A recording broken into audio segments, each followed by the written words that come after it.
of harmony.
Feel the waves cut through me, hypnotized by the sounds I'm breathing in. Hold tight, chemicals collide. Hold tight, hold tight, hold tight. Dripping lights paint the skies, all because of you. Dripping lights paint the skies, only you. Hi everyone, and welcome to the second season of Samsung Odyssey Masters. My name is Tetka and I'm here with our lovely Amy, and we will be your hosts for today.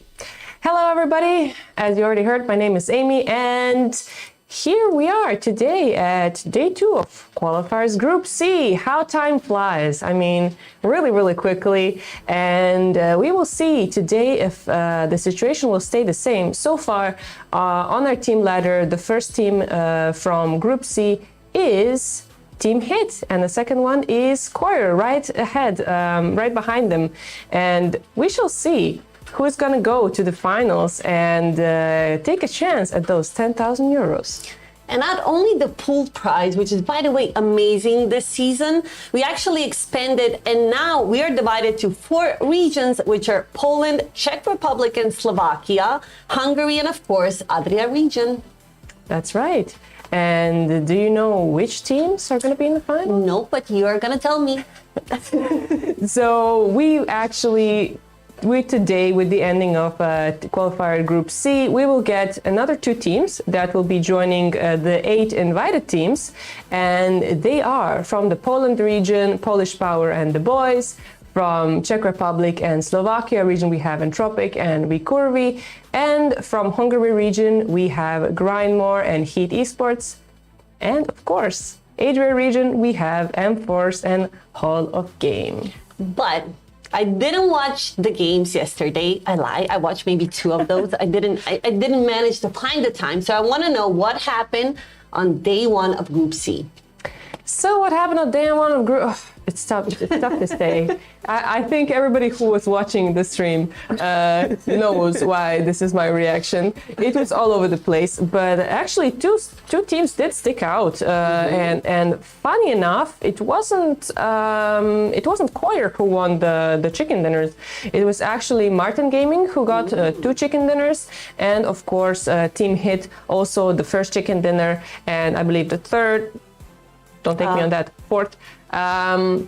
And it was actually surprising because Choir had so many points, and they didn't have a single chicken dinner. It was actually the fact that they had a massive amount of kills during the matches. Really aggressive. Yeah, did you see that? I mean, I have to mention Sammy Toxic. Really great performance yesterday. Do you know who was the MVP? I have it written down, and I see it's Roy from Hit, which I expected probably because they did take 2 chicken dinners and they are on spot number 1. But do you think they're going to remain there today? Oh, tough to say, because you know how it is always. Day 2 is always more turbulent, more action. Well, more players, hiding under the trucks than in those sheds and shacks. Yeah, we won those, guys. We won those, yes.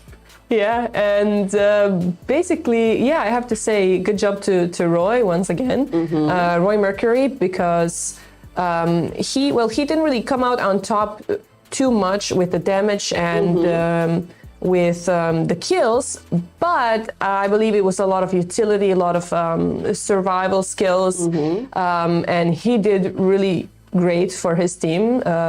It was really, we saw a lot of skill, but we also saw a lot of not so much skill. For example. Meaning who, Amy? Well, I'm not sure if I can say. We're not going to point anyone out, to be precise, but we can just say do better, guys. Yes, but not to mention only top guys. We're going to send positive vibes to positive vibes. Guys, we believe in you.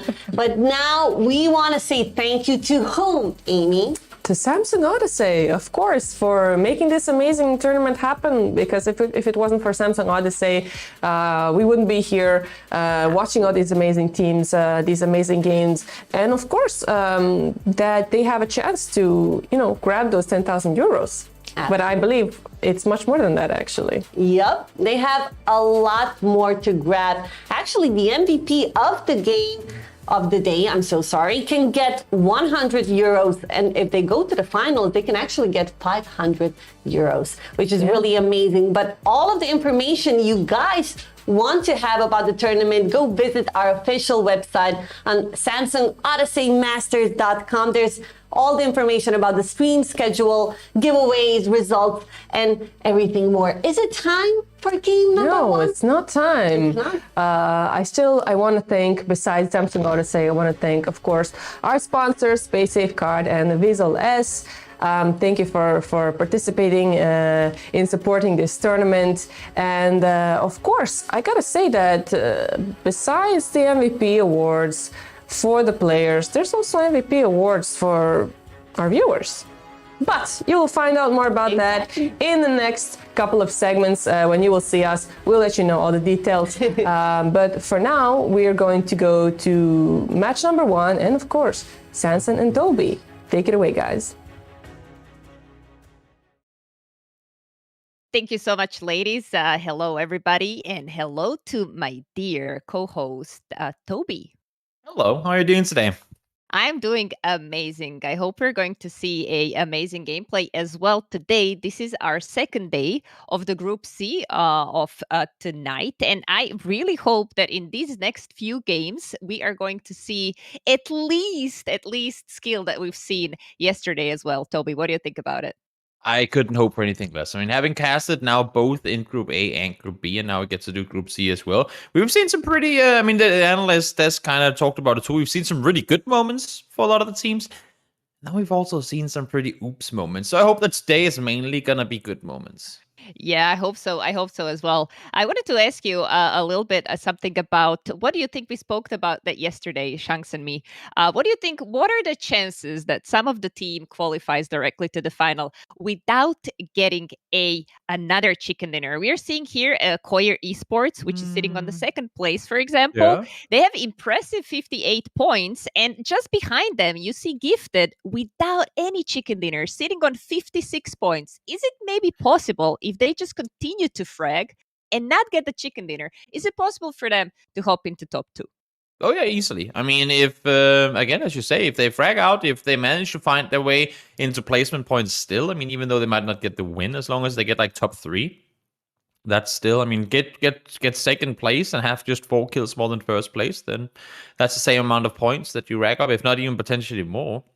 So I definitely think it's doable. As long as there are placement points in the mix, the wins aren't really as important. They're still great. Like, they'll net you a nifty 10 points, but no, I think it's very doable for teams to do that without. Yeah, that's the beauty of this format, isn't it? Sometimes when you're playing chicken dinner format, it can put so much pressure on you. And still, I mean, even though there is a lot of pressure in this format as well, you can still do remarkably well, even if you don't get that like extra luck and getting the chicken dinner for yourself.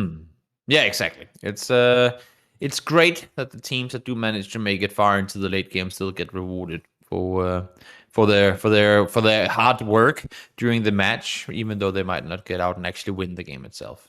Yeah, we are having 5 matches tonight as well, ladies and gentlemen. Miramars and Erangels. We are going to see a lot of actions from these teams. And hopefully, I mean, I know Shanks loves crazy circles, Toby. What about you? I mean, depends on how crazy. If they're crazy but still fair, I think they can be pretty entertaining. If it's just some of those, okay, now it's straight into the city, this is going to be chaos from start to finish. Don't get me wrong, it's great viewer entertainment. But in terms of like, high competitive integrity and maintaining all this, I think sometimes it gets a little bit too crazy. But then again, I mean, I feel like the more crazy it gets, the more viewers also tend to love it. So to some extent, we have to be on the viewer's side too. Yeah, true. There's always has to be something for all of us, including players, viewers, and us as shoutcasters, of course. We are going to soon hop into our first match of the night, and we've seen it so far. The more normal the path of the plane is, the crazier the circle is, and I don't know, is this trend going to continue or not? We are going to see in just a couple of seconds when we are going to hop into our first plane of the night. And as well, we're going to look at a little bit of a maybe cinematic shot. Yes, no, we're going to have to. Where's the plane? It is. Kobo missed the plane. Oh, there it is. There it is. He got There it. is He the got plane. it. Thought for a second he wasn't going to find it, but it worked out for him anyway. Let's take a look at this. And when we talked about decent plane pass, they don't really come any better than this, honestly. I mean, as long as they're a bit diagonal, you can pretty much get anywhere you want to. And yeah, Sansa, this one's pretty straightforward. Yeah, it looks like a decent plane for a majority of these teams. Maybe if some of the teams are going towards El Azahar, they're going to have to stretch a little bit. But as far as I'm concerned, this is a very fair plane for everybody. We have been seeing a couple of hot drops yesterday. We had a hot drop in La Cobreria, so we're going to see if that's going to happen. And we had a hot drop in Pecado, which I'm seeing already is not happening. So I feel like these teams, which maybe did not end up well yesterday, they kind of like found themselves a new spot to loot. Well, let's see now if there's any contesting at all. Doesn't seem like it. Also, of course, you should know, chat, that there is only 15 teams playing here in the first match of today. So just bear in mind, or keep that in mind as we make our way through. I believe we should have 16 in the teams in the games to follow. But Ababi will be missing out here on the first one. Circle down towards Porto Paraíso. Sansan, what do you make of that? Well, I mean, considering half of the circle is in the water, I can say this is a wild circle enough to continue the trend that we had from yesterday. And as you mentioned already, yes, we are missing Babi team for the first match, but they're going to be joining us in the second match of tonight. This circle is looking pretty good for a BPH team who is looting Puerto Paraíso. Obviously, they're going to be able to yoink themselves some really nice spots after they're done with looting, and we're going to have to see, because Toby, there are a lot of teams that are outside of the circle. I think it's more or less 8 or 9 teams outside on the top left side, which are going to have a pretty hectic rotation. I think, what are their options, Toby? They can go all the way south, or I guess go from the north side. Well, you said it. That's the options. I mean, they could also drive straight through Los Leones. I wouldn't advise it, because it can be it can be pretty dangerous to do. But no, you said it perfectly. Either they should, at least in my opinion, wrap south around Los Leones or try and make their way in. I would say from La Bandida or further north, unless if you're the team looting in Pecado, maybe in Chumacero as well, you could try and wrap like in between La Bandida and Los Leones. But if not, then I just think there's that much more space to rotate up towards the north side of the circle. So that will probably be the smarter decision. Yeah, this it's looking pretty decent for a BPH. As I already said, they are having they're in the middle of the circle right now. Obviously, very often circle does it shifts away from Puerto Paraíso as it's directly on the coast. But I mean, they're sitting on the 6th position right now. They need a good match. I have to mention again, my dear viewers, that only 2 teams from tonight are going directly to the finals. Everybody else from the 3rd to 7th position, they're going into the relegation phase. So, I mean, it's now or never, right, Toby, for majority of these teams? Exactly. Sure is now or never. They have to find their way into the top in order to make it on through. And just to kind of sum it up, I think, what did we end at? We're Not Toxic in Group B got 58 points. So should the 8th place team today be able to beat 58? I'm looking at the points right now, and Last Chance currently sits in 8th place with 28. So if we were to think that the way the point system look, or the leaderboard looks right now, if we just double that, they let me do the math here. They would not beat them. They would end at 56. So right now, it would still be We're Not Toxic that goes through. But we'll have to wait and see. Of course, things can still change. Yeah, definitely. And I mean, we were talking about that yesterday as well.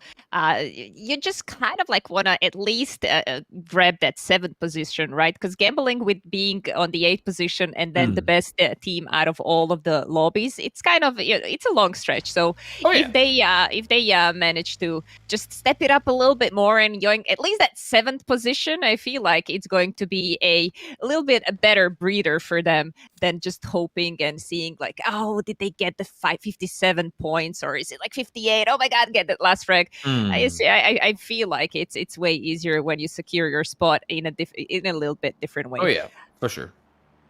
It's only, I mean, the only way we can put it is now that when you're the last team, that like you now you have the numbers. Now you know what to beat. So even if you don't get sub 7, you still need to break.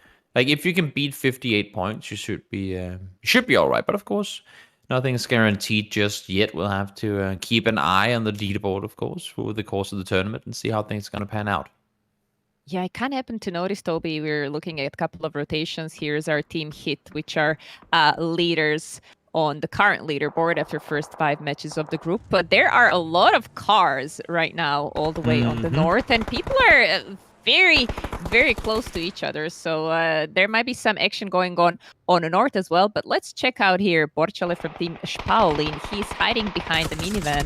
And he managed to do some decent damage, but he did not manage to get the knock for himself. And right now he's in a little bit tough position because I feel like, he should definitely reposition because sitting behind the bank bus may not be the best option for him to hide. Nope, trying to get away. Last chance will lose a player. Of course, an unfortunate way to start things off. And trying to see if they can get away now. One shot does get connected. An attempted drive-by comes on the other side, but no one's really hitting anything now. And only one bullet connected so far. And Sharplin, I mean, last chance there is, in my opinion, not really a reason to fight here. But of course, as you said as well, since they're just running into each other. Unfortunate timing on both teams. And it seems like one of them are trying to get away. Absolutely. I was looking at those shots and I gotta notice that maybe the boys did not get their visor as it dropped for their eyes from our dear sponsor. Maybe if they put them just before this match, these shots would land. But hey, there's always next match, right? Always another one. Always a new spray that you can try and connect. We'll see if they find success with that. As I say that, indeed they do. Smex does manage to find one, so last chance down to potentially just 2, unless if they can get the rest on up. Yeah, it's going to be quite interesting to see if they're going to be able to get that rest off, because I feel like his teammates were rather far from him, but he might be getting some help sometime soon, but I just feel like, no, his teammate is definitely dropping him. He's going all the way towards north. Bye. Though Smex here definitely took those eye drops now and got the first kill for his team now. First point in the pocket. There you go. 2 points accumulated in total for them, and the last chance down to just 2 players again. I mean, an unfortunate start. Of course, they are sitting in 8th place so far. They managed to get themselves 22 kills yesterday. So we'll see if they can get something going. And this is super unfortunate because they had Shubi already inside the circle and actually a pretty good spot. And now he's like, well, I guess I'll just be here on my own. So that is really unfortunate. When one player makes it through, finds out that the Prio compound is actually free, and now all he can do is just sit there and go, well, I wish my teammates were here with me. Yeah, he can only now sing Celine Dion's song all by himself, but his teammate is gonna probably join at some point. He's still hanging out in Los Leones as we speak, but I mean, it's only 2 left, so they're going to have to help each other sometime soon. Fikar here trying to get some shots done. Team Synergy and Focus, they have been having some decent games yesterday, but we're still waiting to see some great frags and some closures on the matches. Bounty here getting knocked in the process. Now only down to 2 players. Rampa doing all he can. Maybe not the best scope he can have for Miramar, but at least he's still alive. Yeah, all right for now. Synergy needs to try and kind of wrap around and get safe. The issue is the damage has really already been done. Down to just 2 players this early on is very far from optimal. And the guys in brown will now try and see if they can hold off. Your headshot connected once more as well as they're trying to get away. But seems like Synergy will get at least one to safety. As I say that, no, not gonna happen. Robak finds one.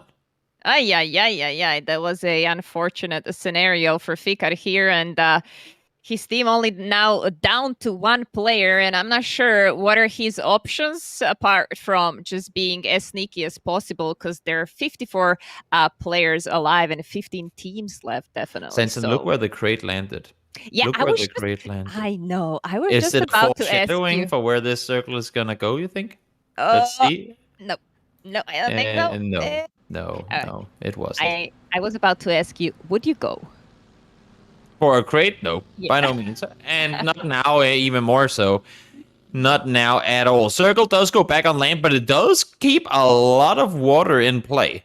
So pretty interesting one at that. Duality trying to make a grab on down for coming in from the north side, of course. And I like the fact that they're making the rotation early on because they know that there's still quite a few teams up towards that north side, and they have to get down there before everyone else starts driving towards them. Yeah, definitely. There's going to be a lot of teams up on the north side. I'm looking at the rotations from Team Hit. They're passing next to 3.5 men, if I'm not mistaken. And there's still one team north from Impala, so they're in the rotation as well. It's going to be quite hectic on the north side of the circle. We're watching Get Gifted here. They are having a pretty nice compound for themselves. They have a hangar, and they can potentially get some rotations, but if they continue to do so much noise from this far away, I'm pretty sure no one is going to come close to them. Would you imagine that to be the case? Malka looking for a potential kill on the road. I like that he kind of just followed him all the way down there to make sure that he knows exactly where the opposing player is going to stop the vehicle. And now they know, I mean, in their three-way split, that, okay, we have a guy over there. Let's just keep that in mind in case we have to rotate or in case we kind of peek in the open. Always make sure that there's only one guy over there. Yep, 3.5 men holding the gas station here. They're playing a little split. I mean, it's a understandable split, definitely. Yesterday, we have seen a couple of nice fights around this area as well. Koyer Esports, they had an amazing match yesterday. Let's see if they can continue to do so, because they're sitting on second position, 58 points. So, I mean, if you're looking at the previous groups, some of the teams managed to double those kind of points in the next day. So we can definitely expect. It's not crazy to expect that from either Team Hit, Koyer Esports, or Gifted to do the same tonight as well. I mean, they're going to need, I assume, at least one team is going to have over 100 points to qualify.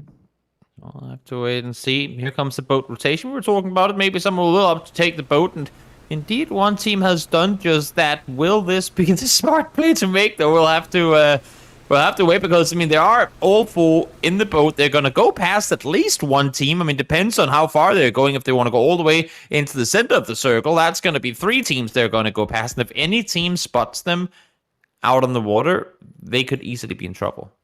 Yeah, we're talking about Team Army. They are rotating. All 4 men are in one boat, so that's always a little bit risky.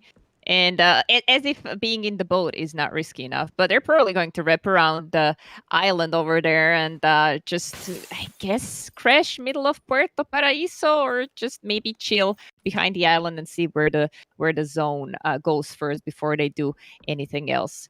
Team Hit, they have been so consistent yesterday. I gotta admit, every single game they were just on top of their game. They were predicting zones so well.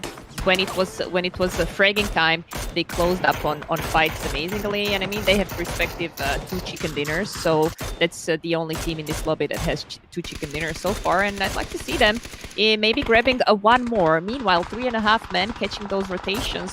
They got a couple of shots that that was Sami Toxic knocking Sanya. And for a second, it looked like one of the 3.5 men got that shot, and that would have been amazing. Sami here trying to do what he can, but he gets knocked in the process as We Need Money is trying to do what they can with only Nitro left.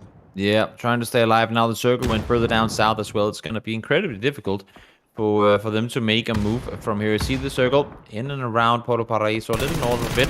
We do have a team sitting in a pretty good position. Nawik in a really good spot. They're trying to hold off. Is that actually Nawik playing? I am not sure. I mean, he's in Korea right now, so he would be playing with 200 ping at like 4 in the morning. It is actually Nawik playing from Korea. Wow, yeah. Okay. So he's going to have 19 billion ping, and it's in the middle of the night for him. That's interesting. I thought when I saw the name, that's going to be a mistake. But that's cool. He's committed. I like it. Full commit. Pre-fires, Toby. Pre-fires. That's all what it is. I know. He's going to be glitching across the map, and everyone's going to be super confused about it. Full respect. And I have a question about Schlappy's position there. I mean, obviously, it's looking okay for him, but getting on that little building, proning, while player from Expelled is not even noticing him. Like, I mean, if you were Schlappy right now, do you peek that? You know, I mean, you hear him shooting, but the thing is, he doesn't know how many people are in this compound. He heard the vehicle pull up, and he doesn't know if there's one guy, if there's two guys, but now he's in the car again, and I would assume, you know what, just let him leave. Let him go away from here, and you can make your run in on your own. Yeah, Team 3.5 Men fighting Team Hit right now, and Hit is in a lot of trouble right now. As I can see, they lost Roy, their MVP of yesterday, and one more guy knocked. So Blazes, I don't know how to pronounce his name, BL, I'll call him BL here, trying to see what he can, because they're kind of getting a little bit surrounded by Team 3.5 Men. 3.5 Men, they need to push into the zone. So obviously the way they are going right now is probably their only way at the moment. But Duality here from Team Playground Esports is trying to third party what he can. Yeah, peeks on over. It's not going to be him to get the flush, but a teammate does secure a kill, so points going their way. In the meantime, Ali and Bulls will have to see if they can hold on tight here. New circle's going to pop. We know it's going to go on land. Indeed, it does, and it shifts up towards the north. Yeah, really good circle now for the teams that are hanging out on the north. And as I can see, a couple of teams all the way on the south are going to have a pretty tough rotation for themselves, especially if we see that majority of the area, playable area, which is close to the south side of the circle, is already taken. They're going to have to fight their way through. Talking about fighting last chance here, Schlappy's out of the roof, so that's good news. He made it out alive. Yeah, Sharky is he's chilling for now. I mean, they are inside the circle on the western edge, and it doesn't seem to me like anyone's really gonna be pushing towards them for now. We do have one team further up towards the west side, Chauplin, that could potentially run into them, but depends on how they're planning on approaching this. Yeah, Rampa all alone. Team Synergy and Focus has already said they did some really nice stuff yesterday, but I mean, sitting only on one player right now, it's kind of tough for Rampa to make a difference. Obviously, he got those smokes down, and he has to find his way towards a safe blue. Already started, and it's let me remind you, it's one that does a lot of damage, especially when it closes. So you really want to get towards the circle as fast as possible. Spalin on the rotation as well. They're going to find themselves decent spot for now in the circle as we are back to last chance. See, they do stay alive. They do manage to find extra kills. Vanti gets knocked and flushed instantly after trying to peek on forward, but denied entry instantly. Expelled. No access for them to the circle so far, and now down to just two players, of course, not exactly the way they would want things to be going. And now one more team is going to try and come in from the west side of the circle. Yeah, that's what I was talking about. The way they need to rotate, it's kind of understandable they're going that way, right? But at some point, they're going to have to stop, and there is not too much of a playable area left because all these teams are already on some decent spots. So I'm talking that in case they even survive these rotations, because the cars they are having are maybe not the best ones to be in on this terrain. And I mean, Last Chance here doing meanwhile what they can. They're doing a lot of damage, a lot of noise, and it seems like it's going well for them, even though they're only two. Yeah. Going well indeed. Chauplin trying to hold off. They are four alive as well. And of course, they did manage to make their way to the north side of the circle. And this is exactly why they went up there earlier, so that should a team come in behind them, they would have the better position in the circle. And unfortunately, Positive Vibes, they go down first. Or second, I should say. Yeah. Team Positive Vibes, yeah, it's kind of pretty tough for them. They are on the last position, and it doesn't seem it's going well for them this tournament. But there are a couple of more matches to go, so hopefully they're gonna step it up and get at least off the bottom of the leaderboard. Playground Esports as well. They have decent team, nice fraggers. 2 kills for them so far, but I've been watching them in some other tournaments. In this past couple of days, they have been doing really well, but on this one, they're still trying to find their place under the stars. 11th position on leaderboard for them, and I mean, maybe this might be the game for them. Who knows? Could be. I mean, there's still few enough points in the leaderboard in total so far. I mean, okay, so first place is 65 points. That's a fair bit. But we saw it in Group B as well, where teams that were all the way down the bottom of the leaderboard, like 13th place, they win a game, and all of a sudden they're in 6th place. You know, I mean, it's just one good game here. If you're in, let's say, Schaublin right now with 10 points, a 10-kill win, that's going to be you in 6th place.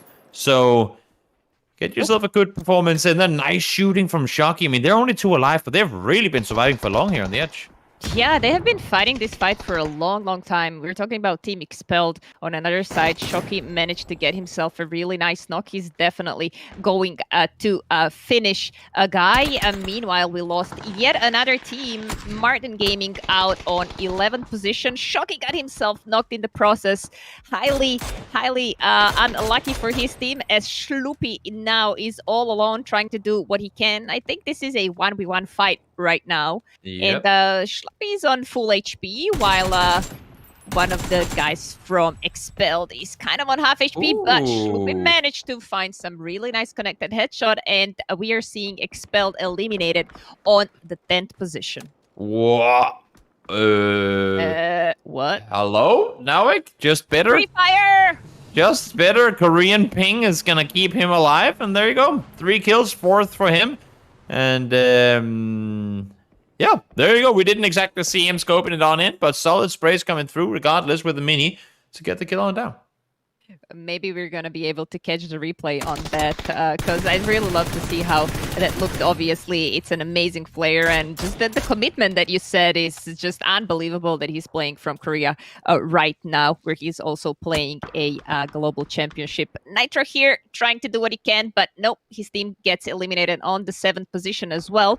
And now all these teams are going to get at least a couple of points for their placements.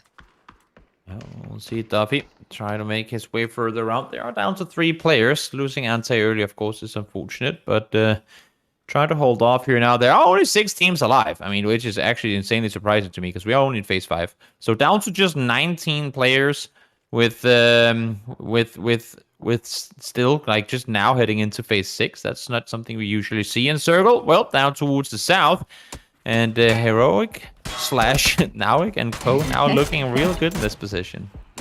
Yeah, it's looking really good for them right now. And as we're watching Duality trying to scope what he can, there's not a lot of playable area for them when this zone starts to close down. Hopefully they have some utility left, as Subnoise here from 3.5 Men is trying to get some initial damage with the frag. That was decent. One guy on half HP. But, I mean, he needs to follow up on that if he wants to do some difference. Obviously, he doesn't want to peek too wide because he doesn't know who else is watching. And now we're on the distance where literally everybody's hearing everybody on the map. So it's better to be safe than sorry, I guess. Oh yeah, no doubt about it. Gifted trying to push on forward.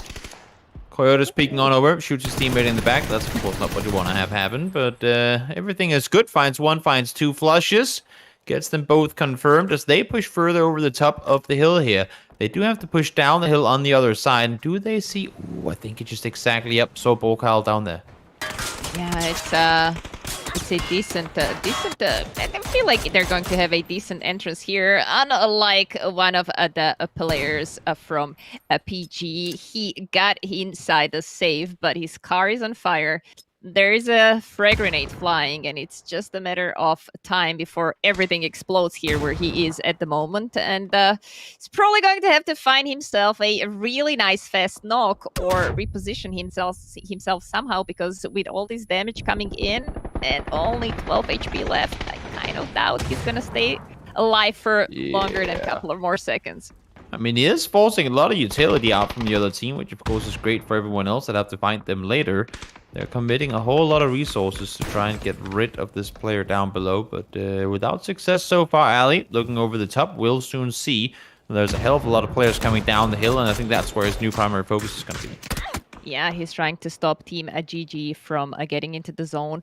Gets himself knocked in the process, and I feel like Team GG now has a clear entrance towards the save. But all of that is being heard by Novik, obviously, who is hungry to get some more kills.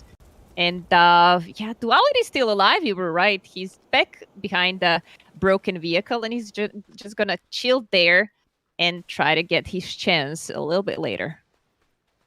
Yep, my tech is gonna try and push him down. Does he know that he's down there? I don't think he does.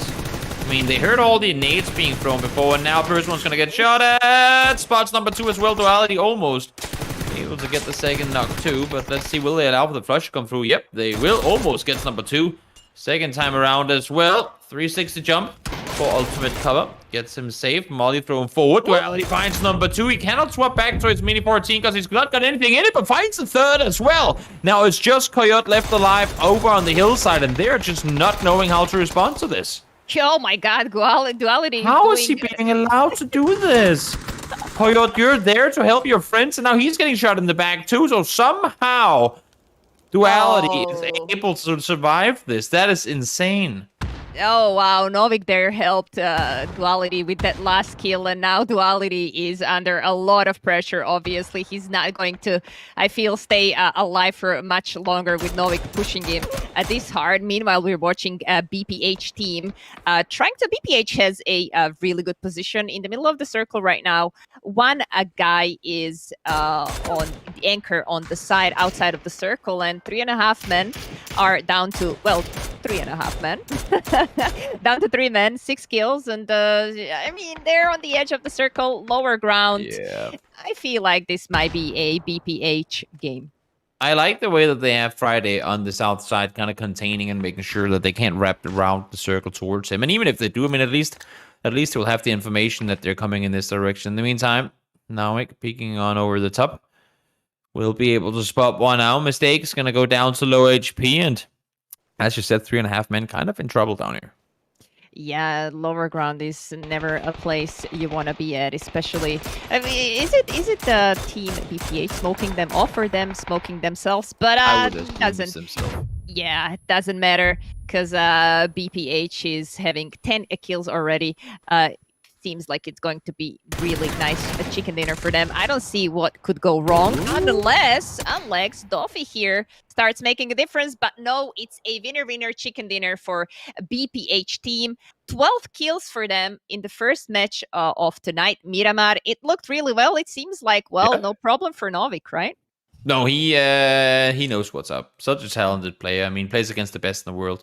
I really am still surprised that it's actually him playing. Just everything considered, but that's surprise, I suppose. Well, there's never too much of a training, I guess. So just like waking up early, doing some push-ups, getting into the couple of games with hyping. Imagine how good it feels to play on LAN after such a hyping. True. Right. Alrighty, guys. This was our first match of tonight. We are going to go back to the studio to see what our ladies have prepared for us. Thank you, Sansan and Toby. That was game number 1.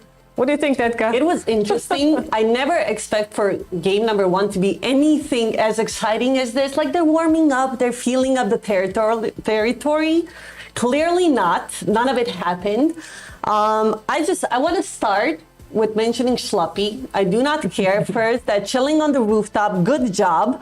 But actually, he had plenty of chances, and he got 5 kills at the end. That was really impressive.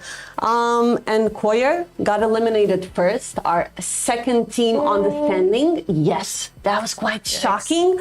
Who else? What did I write? Oh, Duality. PG's Duality. He got 3 kills at the end, but boy, oh boy, he survived a lot. When I say a lot, I mean a lot. What did you think about the last fight? I gotta say, Pog, Novik, like, Novik is a sub in Best Padaka Hop. And this actually what I wanted to say is, this is what I was anticipating. These other teams, we saw in the top 4, we saw mostly the teams that aren't so high up the ladder. Yep. I mean, there was Gifted, of course, but the other teams like 3.5 Man, Best Padaka Hop, winning a freaking chicken dinner. I mean, absolutely. Novik got, I think, almost a dozen kills there. I think, yeah, like 7 or 8 kills. Nice. That was so really good to see, and that's exactly what this is about. Day 2 is always those other teams pushing for the best now. Those who are on the top maybe get a little bit loose, you know, like Poyer. I mean, it might have been just like very, very bad luck. But yeah, it was strange, this game. Yes. Suddenly, everything just like, started Shifted, developing so fast. Yes, it's Puerto Paraíso thing, but we did play with 15 teams, so it wasn't a full 16 teams. But yeah, we shall see who. Okay, I did right. Don't hate me, guys. Like synergy and focus. You need more synergy and focus, you guys. So yeah, good luck and positive vibes. We're still rooting for you guys. Yeah, we saw the kills right on the beginning, so it kind of worked. Sending positive vibes. It actually worked. But Amy, don't you think it is time for something right now? Yeah, I think so. That's something we already announced. Giveaway, maybe? It's an Samsung Odyssey giveaway, baby. Yep. Tell me more about the giveaway. So basically, Samsung Odyssey, bless you guys, apart from supporting this tournament, they have provided €50 G2A vouchers every single day that we're giving away. And usually there's 2 questions, and this is going to be the first one. So I believe you know what the question is? I do got the question. So you guys, I have to say good luck right now, because if I say it afterwards, it's already done. Yeah. So guys, good luck. And make sure to visualize your eyes so you can see what you're typing, because we need those correct answers in the chat. And the question goes, what is the gun that was last added to the airdrop? This time we won't give you any hints, right? I mean, I don't know that one. Are we cruel because of it? But I believe that our viewers are much better versed because you're watching this tournament, you're following everything. It doesn't fall on my mind. I'm not sure. Do you know?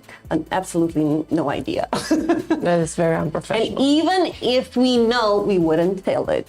Yes, we wouldn't say. Exactly. Anyways, I'm sorry, guys. Our moderators will announce the winner in the chat. So that's right. Watch out, guys. Just make sure you're fastest finger first. But I believe as I'm saying this that we already got the winner. Absolutely. So congratulations. Congratulations. I say that every time because I remember with one of the questions, they were so quick. It was like in a snap.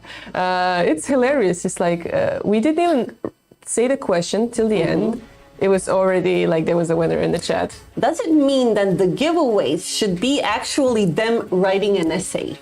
What do you think? Writing an essay? Yes. It will take some time. We can say good luck. We don't want to send them back to school. I think they had like enough school or university, and then they come to watch the stream and they're like, write an essay, you we guys. gotta write an essay. Maybe write an essay about your favorite team, and we will award the best one. Come on. Okay, this is not actually a thing. It's not. Just to be clear. Yeah, but we have to think about it. What do you think will happen in the game number 2? In game number 2, back to Miramar. Well, I hope Team Hababi gets back. Hopefully. And I think we're going to see some more wild card plays. You know, we're going to see a lot more action in there, a lot more dynamic, a lot more sort of like tables of turns situation. And definitely because now everybody just... up? Do they feel like that? Yeah, I think so. I think so. Maybe some other teams a little bit more, but I think so that what we saw so far, 50% of the lobby is warmed up, at least. Yeah. So far. But what I wanted to say is that we're actually going to see those teams, you know, doing whatever it takes to get those points. And getting those skills, maybe not all the chicken dinners, but getting those skills, as we saw Team Positive Vibes got some kills. We saw Novik take so many kills for Bezpadaku Hop, and it was really nice to see. You know? And because yesterday was a little bit passive. Yes, and that's what I'm about to say. It's like day one, you don't have that much of a pressure because you can have a bad day, but this is like the day 2. You have no do-overs, and this is it. Get your points, guys, right now. That's right. Starting game 2. After a short break and a word from our sponsors, we're going back to Sansan and Toby.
close till I get up. Time is barely on our side. I don't wanna waste what's left. The storms we chase are leading us, and love is all we'll ever trust. Yeah, no, I don't wanna waste what's left. And on we'll go, through the wastelands, through the highways, till my shadow turns to sun rays. And on we'll go, through the wastelands, through the highways, and on we'll go.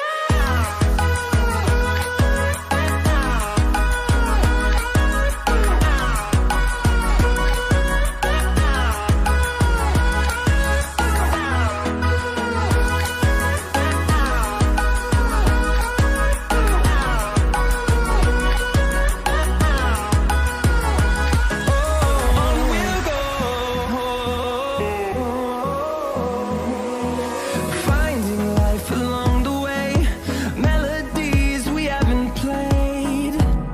No, I don't want no rest. Echoing around these walls, fighting to create a song. I don't wanna miss a beat. We're back, ladies and gentlemen. Good evening once again. Just prior to our second game of the night, let's check the leaderboard after the first match.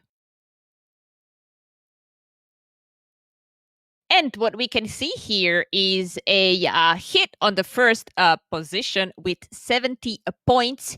Gifted second position, 63 points. Still no chicken dinners for them, but they're still holding that second position, Toby. Yeah, it's rather impressive that they managed to sit tied up there, even though they don't have any wins so far. And of course now BPH is jumping all the way up from 6th place to 4th place. And not only that, but they were down by quite a few points to the top. Like there was a 10-point gap from 5th up to 4th, and they've completely caught up on that now, and are now only just a couple of points away from 3rd place. So a really good win for them, and of course the extra points with all the kills that they were able to get, really tossing them further up the leaderboards. Yeah, definitely. As well as 3.5 men who were in at the very ending of the last match for them. They're holding the 5th position with 50 points. It's nice to see that we have 5 teams which are over 50 points already. It seems it's going to be a very stacked lobby until the end of this evening as well. I mean, with Hit being so consistent, though, they were not having a chicken dinner, or they were not the second team either. But I mean, 70 points. They had a lot of kills this last match as well. It's looking pretty decent for them still.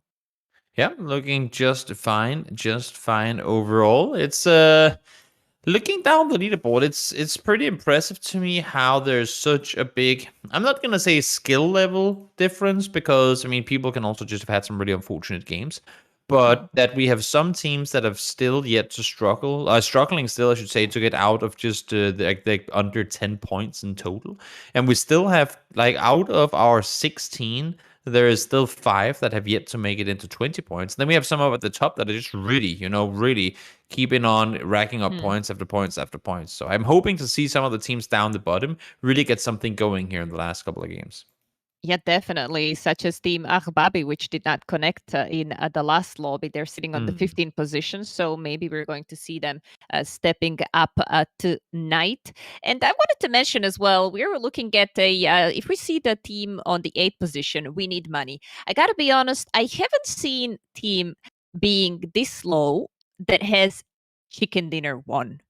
Sitting on the 8th position with a 1 chicken, it feels like they had just one good match and everything else was like, not so well for them. No, it's a little tough. It's I mean, if we look at the standings, it's clear to see where the majority of the points have come from. Absolutely, absolutely. It's looking tough for them, but I mean, we have 4 more matches to go, 2 more Miramars and 2 more Erangels. So we are seeing it potentially quite a few more things happening, and as well what you mentioned as well. Maybe some of the teams from the bottom of the leaderboard are going to step it up and get at least into those top 8 positions. But meanwhile, let's also check the kills done. Sami Toxic, 16 kills. Mm-hmm. Side following up with 15, and it's looking really good for these teams Oh, when in the terms of frags, right? Oh, of course, when you have someone who can go out and get as many kills as them, that's that's really all you can ask for. Considering that they haven't played more games yet, yeah, we already have a couple of players who have more kills than some teams have points in total. I mean, that's clearly a sign of a good performance. Yeah, definitely. Hopefully we're going to check at the damage done as well. Here we go. And Mistake is sitting on a 2.4k damage, followed up by Schlappy. Well, I mean, I gotta be honest, I did not expect Schlappy to be this high when I was seeing them prone behind that little roof. No, I mean it's always great to see that they're able to do so much damage, but considering the fact that Last Chance only, and I say only because it's still pretty impressive, but only has 22 kills, and Shlopi technically already has enough damage done to get all those kills that the entire team has so far. Something tells me that they ain't good enough at finding the flushes because the damage is there. They just need to get the kills with them.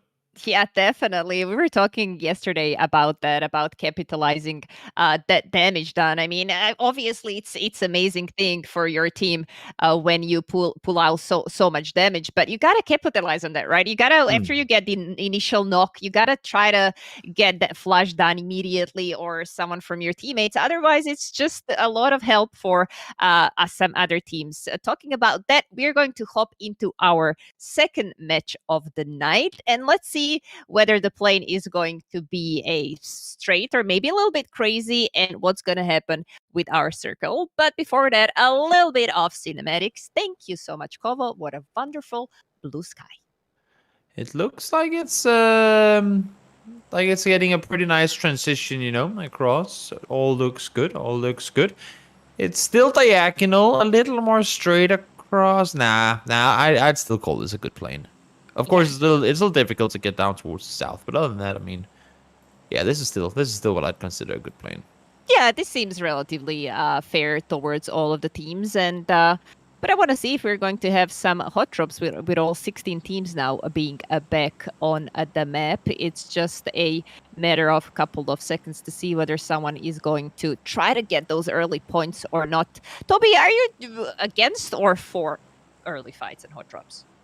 Depends on the format and the reason to do it. If it's like this, a kill format where, I mean, if you're sitting in a decent spot on the leaderboards, if you have a reason to contest the spot, then that's perfectly fine. If you're playing winner chicken dinner and you have not so many games left and you're just fighting for the sake of fighting, then I do not like it at all. Yeah, definitely. I'm with you on that one. And while talking about it, we are having a Pecado hot drop, but this is the team that we were missing in the first match. They obviously decided to try and get Pecado off the team last from the team LC, and I mean they're sitting on the northern side of Pecado. Seems like they are kind of spread evenly, but yeah, I just don't know what to think about that. I have seen them yesterday dying so much that it just feels like it may not be the greatest call for them. Yeah, it's sometimes you gotta do what you gotta do, and if that means taking a hot drop and hopefully get some early points, that could be all for. But circle again now out towards the east once more, Sans, and maybe we get the islands this time. We keep saying it, and maybe this time will be the time. Yeah, maybe.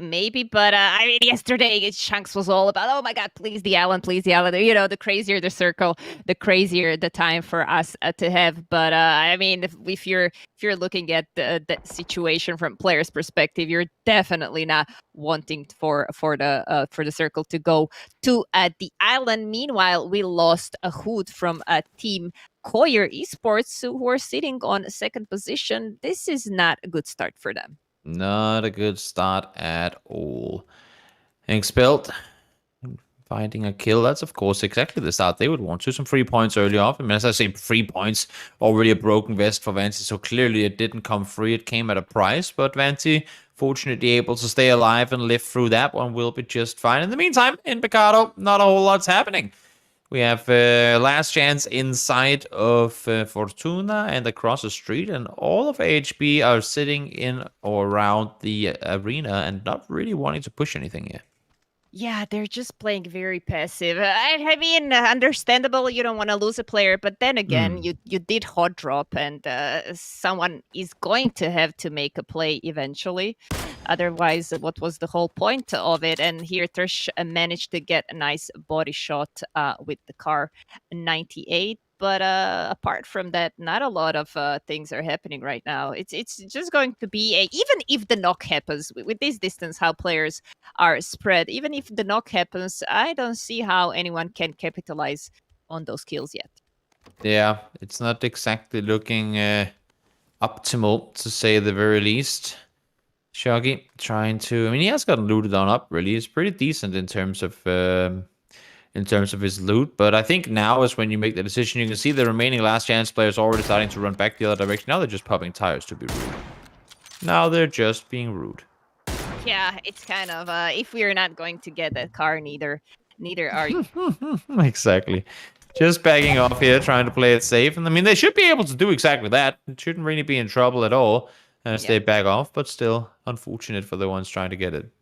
Yeah, I mean, they can still commit to the fight if they wanted to, because they're relatively close to the circle, and as we can see, there's quite a lot of teams that didn't even start the rotation yet. But I just don't know. It seems like they were all super hesitant to do anything, and just they were more of a warning shots, if anything else. So see already a couple of LC guys rotating out of the Pecado as we speak. So I feel like, well, I mean, they can say like, oh, we won Pecado fight. No, they can say we didn't lose anyone in a Pecado fight. Yeah, that's something. I mean, you always risk pretty much everything when you decide to hot drop another team, and I'm not now exactly sure who hot dropped whose spot there, but the fact that they can all get out alive and whatnot, that's, I mean, the loot is so good now in super settings that you can have 2 teams loot Picado. I'm sure you could technically even have 3 teams loot Picado. I mean, if they just make an agreement that they don't fight each other, there's weapons enough, there's ammo enough, there's probably heals enough for everyone to be just fine. So if this is the way they want to do it, you know what? I'm all for it. Yeah, definitely. You can always hot drop that way. I mean, maybe we need to reconsider the name hot drop in that case. But yeah, definitely enough. Definitely call drop in that case if no one engages anything. We're looking at Team Expelled Luki here, who had some decent plays yesterday. He had some really nice, if you guys remember, amazing breach camp. He managed to grab his team quite a few kills there, and he's still probably looking to get some nice game going on tonight as well. Antti here trying to connect some shots on Specs, but it's super far away, and I don't think it's going to be anything more than just warning shots, as he needs to also sit in a car and slowly go to the zone because he's quite far. Yeah, truck does go down, so even though they didn't take any casualties when they were in the city, now they do, and I'm not sure exactly, like, you know you're already being shot at, and now you're just driving in circles and allowing for everyone to shoot at you. That's not a smart place to be last chance. If you start getting shot at when you're in the field, normally you would want to get away from that field as fast as possible, and instead they're just driving in circles out there. Yeah, that's probably maybe some new tactics that we're not aware of, Toby. I mean, you know, to deceive the enemy and us. I need to cast more games in order to understand. Yeah, I mean, exactly, Toby. It's all on us. I mean, Martin Gaming sending a card there. I felt like they were getting close to the team LC, maybe trying to get into that fight, but it seems like they rotated the other way. And as we speak about team Last Chance, with one player left, nevertheless, at least they have at least one guy in the, and it's again Schloppy. I think he's the one that gets in the compound first, and then his teammates, whether they survive or not, it's always the question. Yeah, let's see now. Pablito looking over the top. He's immediately getting shot in the back, though. So again, this team's kind of fighting on two fronts. It's so difficult knowing which team to prioritize, knowing how to go about it. Crazy spots one in the open, but the nade right at his feet. This is the two bottom teams right now. We talked about wanting to see the bottom team starting to get some kills and play better, but don't fight each other. You're both needing points. You can't just go out and kill one another. Yeah, Positive Vibes has not a good position either. They have to push from the lower ground as well. And if they stretch way too high, they're going to get shot in the back, which was also the case before that. And I mean, this fight is looking very, if not very clumsy from my perspective. Obviously, they're going to be able to get the rest off here on the top of the hill and get a little breather. But still, I mean, fighting like that without the way to capitalize it. I mean, of course, if we see it, if you look at the map, Team Martin Gaming is relatively close. I mean, if they start counting the knocks when the next fight starts, they're definitely going to join as third party. And I mean, we know they have a really good fragging power. We have seen that yesterday. Exactly. Now, Martin, look, try and see if they can find something else up the hill here. They have one kill already down in the field, and they heard all the action up here on the hill, and seems like they want to push up on it. They know that there's a team up here. They also, from the kill feed, notes that it's the team that is not doing so well so far. So maybe they think, easy peasy, let's go with 4 kills on the hill. Yeah, they're definitely going aggressive for it. And here comes Sight. A couple of shots in the ground there. We can definitely say who is playing hold and who is playing toggle here. Yeah, he stayed on half HP. He's going to have to go back a little bit, but Nidlam here manages to connect some nice shots and saves the day. He's trying to find another knock, and he's gonna be able to find it. Really nice play from Nidlam here. He's doing a lot of work for his teammates right now as Sight joins the fight, and they're going to be getting really close to the last player from Ababi, eliminated on the 16th position. Well, better luck next time, boys. What else can I say? Yeah, not a whole lot to do on that one, unfortunately. They were outgunned. They were getting pushed up by Martin, then there's not a whole lot they could do about it. Oh, that's a very, very strong pole. Not gonna lie. Very incredibly strong pole there. Definitely. I mean, maybe we should consider putting those around the schools and the schoolyards, because obviously like anti-terror fences. Exactly. They know what's good, right? They know what's good. True. Interesting circle for us, though, Toby. It's going to be I mean, we're going to see a lot of teams trying to get those prior positions. As this one, Gifted, looking really good right now with all 4 men being close to each other as Mikey is getting close to the compound. I mean, he's on half HP. He got some shots in the process, but he managed to get to this middle of the circle safely. Yeah, should be all right. I mean, this circle could easily head out into the open. It's a pretty tricky situation to be in, hard situation to have to get out of. And now, let's see here. 2 teammates getting out of their vehicle, coming in late on the south side of this circle. It's actually not that bad of an idea. Now they jump out, they scout forward, they spot a buggy. At least I assume that Milko saw that buggy, or at least Murdo will. Yep, spots people up there too. They'll be able to get that info across, and hopefully for the guys up on the hillside, they will have heard the Mirados coming in.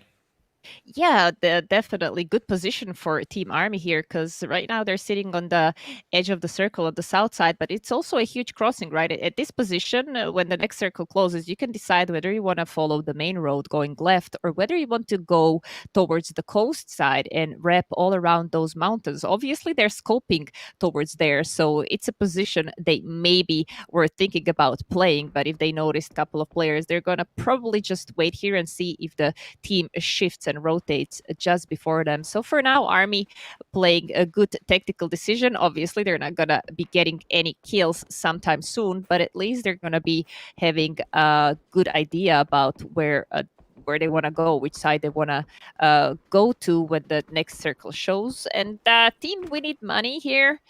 Desperate for money, I guess, but also desperate for a better gun as Simon loads a barrel. I mean, one of the best guns in game, to be honest, right? If not the best at the moment.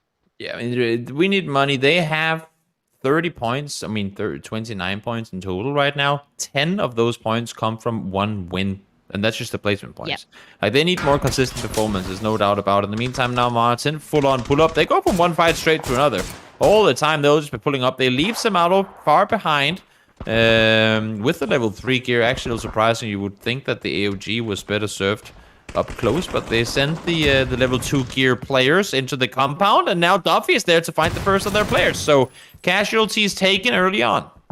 Yeah, casualties taken, but let's not forget about fragging capabilities of Side here, and he's trying to find one of the knocks for himself as his teammate is getting help. Needlam here is going to try and get the frag going directly in the garage. It looks really good so far, but unfortunate for him, Side got knocked in the process as well. So Needlam right now is trying to do all he can. He's all by himself, as he said. Teammate Semato still didn't join into this compound, and it's not looking well for them. I mean, they wanted to do something really good, getting this prio building here, but unfortunately for them, they are down to only one player, and that's Semato, who is going to have to find his way towards the safe as he's sitting just outside the zone.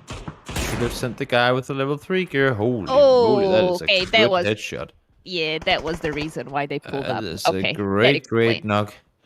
Again, should have sent the guy with the level 3 gear in the AOG. Pretty useful up close, but they lose 3 players because of it. Maybe they got a bit too eager after they got the really good 4 kills earlier in the game, but they were not gonna be able to push around the guys with 3.5 men that easily.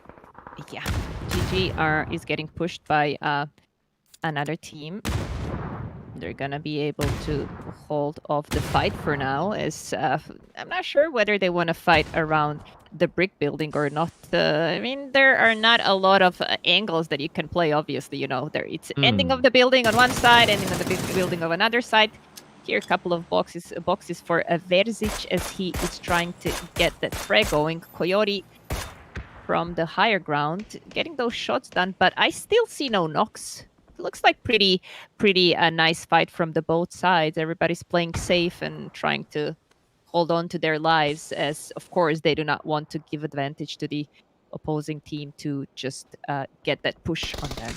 Exactly, playing safe at least for now. Here, Versik trying to throw an 8 forward. Oh, that might be perfect. Right on his feet, able to get one player down. Is this going to be the pusher? They have 2 knocked already. Duality, we saw what he could do before. Now he's going to peek around the corner. Does get shot at. Not able to find the knock that he desperately needs here to make himself some space. Second time around, shoots. Not going to find the knock there either. Yeah, unfortunately gets knocked in the process as well. Mitic found him as well, and Team PG is now down to only one player who is rather trying to go for a rest here than fighting. I'm not sure if that's the right thing to do, considering 4 players are chasing you, but you never know. He might be able to. No, he's definitely not going to get a rest off. What am I saying? And he just has one little ridge, but Verzic is just going very aggressively, and it's just a matter of time before they find him, and there you go. Gifted annihilated on Playground Esports on 15th position. Yeah, suboptimal for sure that they fall down there, but not too much to do about it, unfortunately. In the meantime, our current first place team up close and fighting as well in the circle actually shifts away from Impala into the middle of the open. So that is that's kind of interesting. Circle going down this way. Of course, our winners of last game, BPH, they're now going to be sitting in the very center of this circle, all 4 alive as well. So this one could potentially be a back-to-back win. Yeah, this looks like a really good position for them in the middle of the circle. There are a couple of more playable areas, like that little dip just below the shack on the crossing, which is probably going to be taken as I speak, which is, yeah, it's going to be shown on the minimap. I think 3.5 men got themselves. Is it 3.5 men, or who is the other yellow team for us there in the middle of the circle as well? As we're looking at team, I mean, positive vibes. Oh, they are not having a good tournament, Toby. No, it's tough. And now they have to make their way into this side of the circle too. That's going to be incredibly difficult. Not sure exactly how Pablito is planning on doing this, if it's going to be possible for him to do it at all, honestly. But we'll see. We'll see. I've seen crazier place before, so maybe there's a chance for him to run on in. Sammy, in the meantime, finds one, gets knocked instantly after, though. Yeah, Chile here trying to hold a corner for his team. Last man standing. It's 1v1 fight. Schlupi here now traditionally last man standing for his team. Chile, I know, is a really good fragger, so he might be getting this sometime soon. Schlappy is going to get that first aid off, and I was thinking maybe Chile has time, but it's phase 4. There's no time to rest. Yeah, it's gonna be... It's gonna be tough for both of these guys. Exactly. Res is gonna be hard and impossible at this point, and they're both taking so much damage. I mean, no matter who wins this fight, it's just one extra kill point, and then the other person will die. Especially if they hit each other each step, they both do. There you go. One gets shot, the other guy instantly after dies to blue. So just like that, we can eliminate 2 teams in 1 second. Yeah, Koyer eliminated on 13th position, and I mean, unlucky for them. They were sitting on the 2nd position right now, and we're going to see what is that going to change on the leaderboards. Meanwhile, Team Hit, which is sitting on our 1st position right now, looking very strong. I mean, they're finding those rotations really good. It seems like they're either captain or whoever is giving those shots to maneuver around the map. They know all the places which are playable, and I mean, I gotta be honest, props to them. They have been playing so consistently the last 2 days that I mean, they're in the 1st position for a reason. Yeah, pretty smart decision making so far. We'll see if they can keep it up throughout the end of Group C here. And now Murdo tries to push on over. He spots one, does he spot both of them? Yes, he does, but he's whipping all the bullets. He didn't hit a single bullet. That is... now he gets knocked. That is... That was panic. That was panic mode. It must have been, because that was not good looking. And now, of course, we are on phase 5. The blue hurts quite a bit now. You got this, the chunks coming in, 5 damage every single tick. Probably just they need to sprint. No resting, no nothing. Just keep on running inside that circle.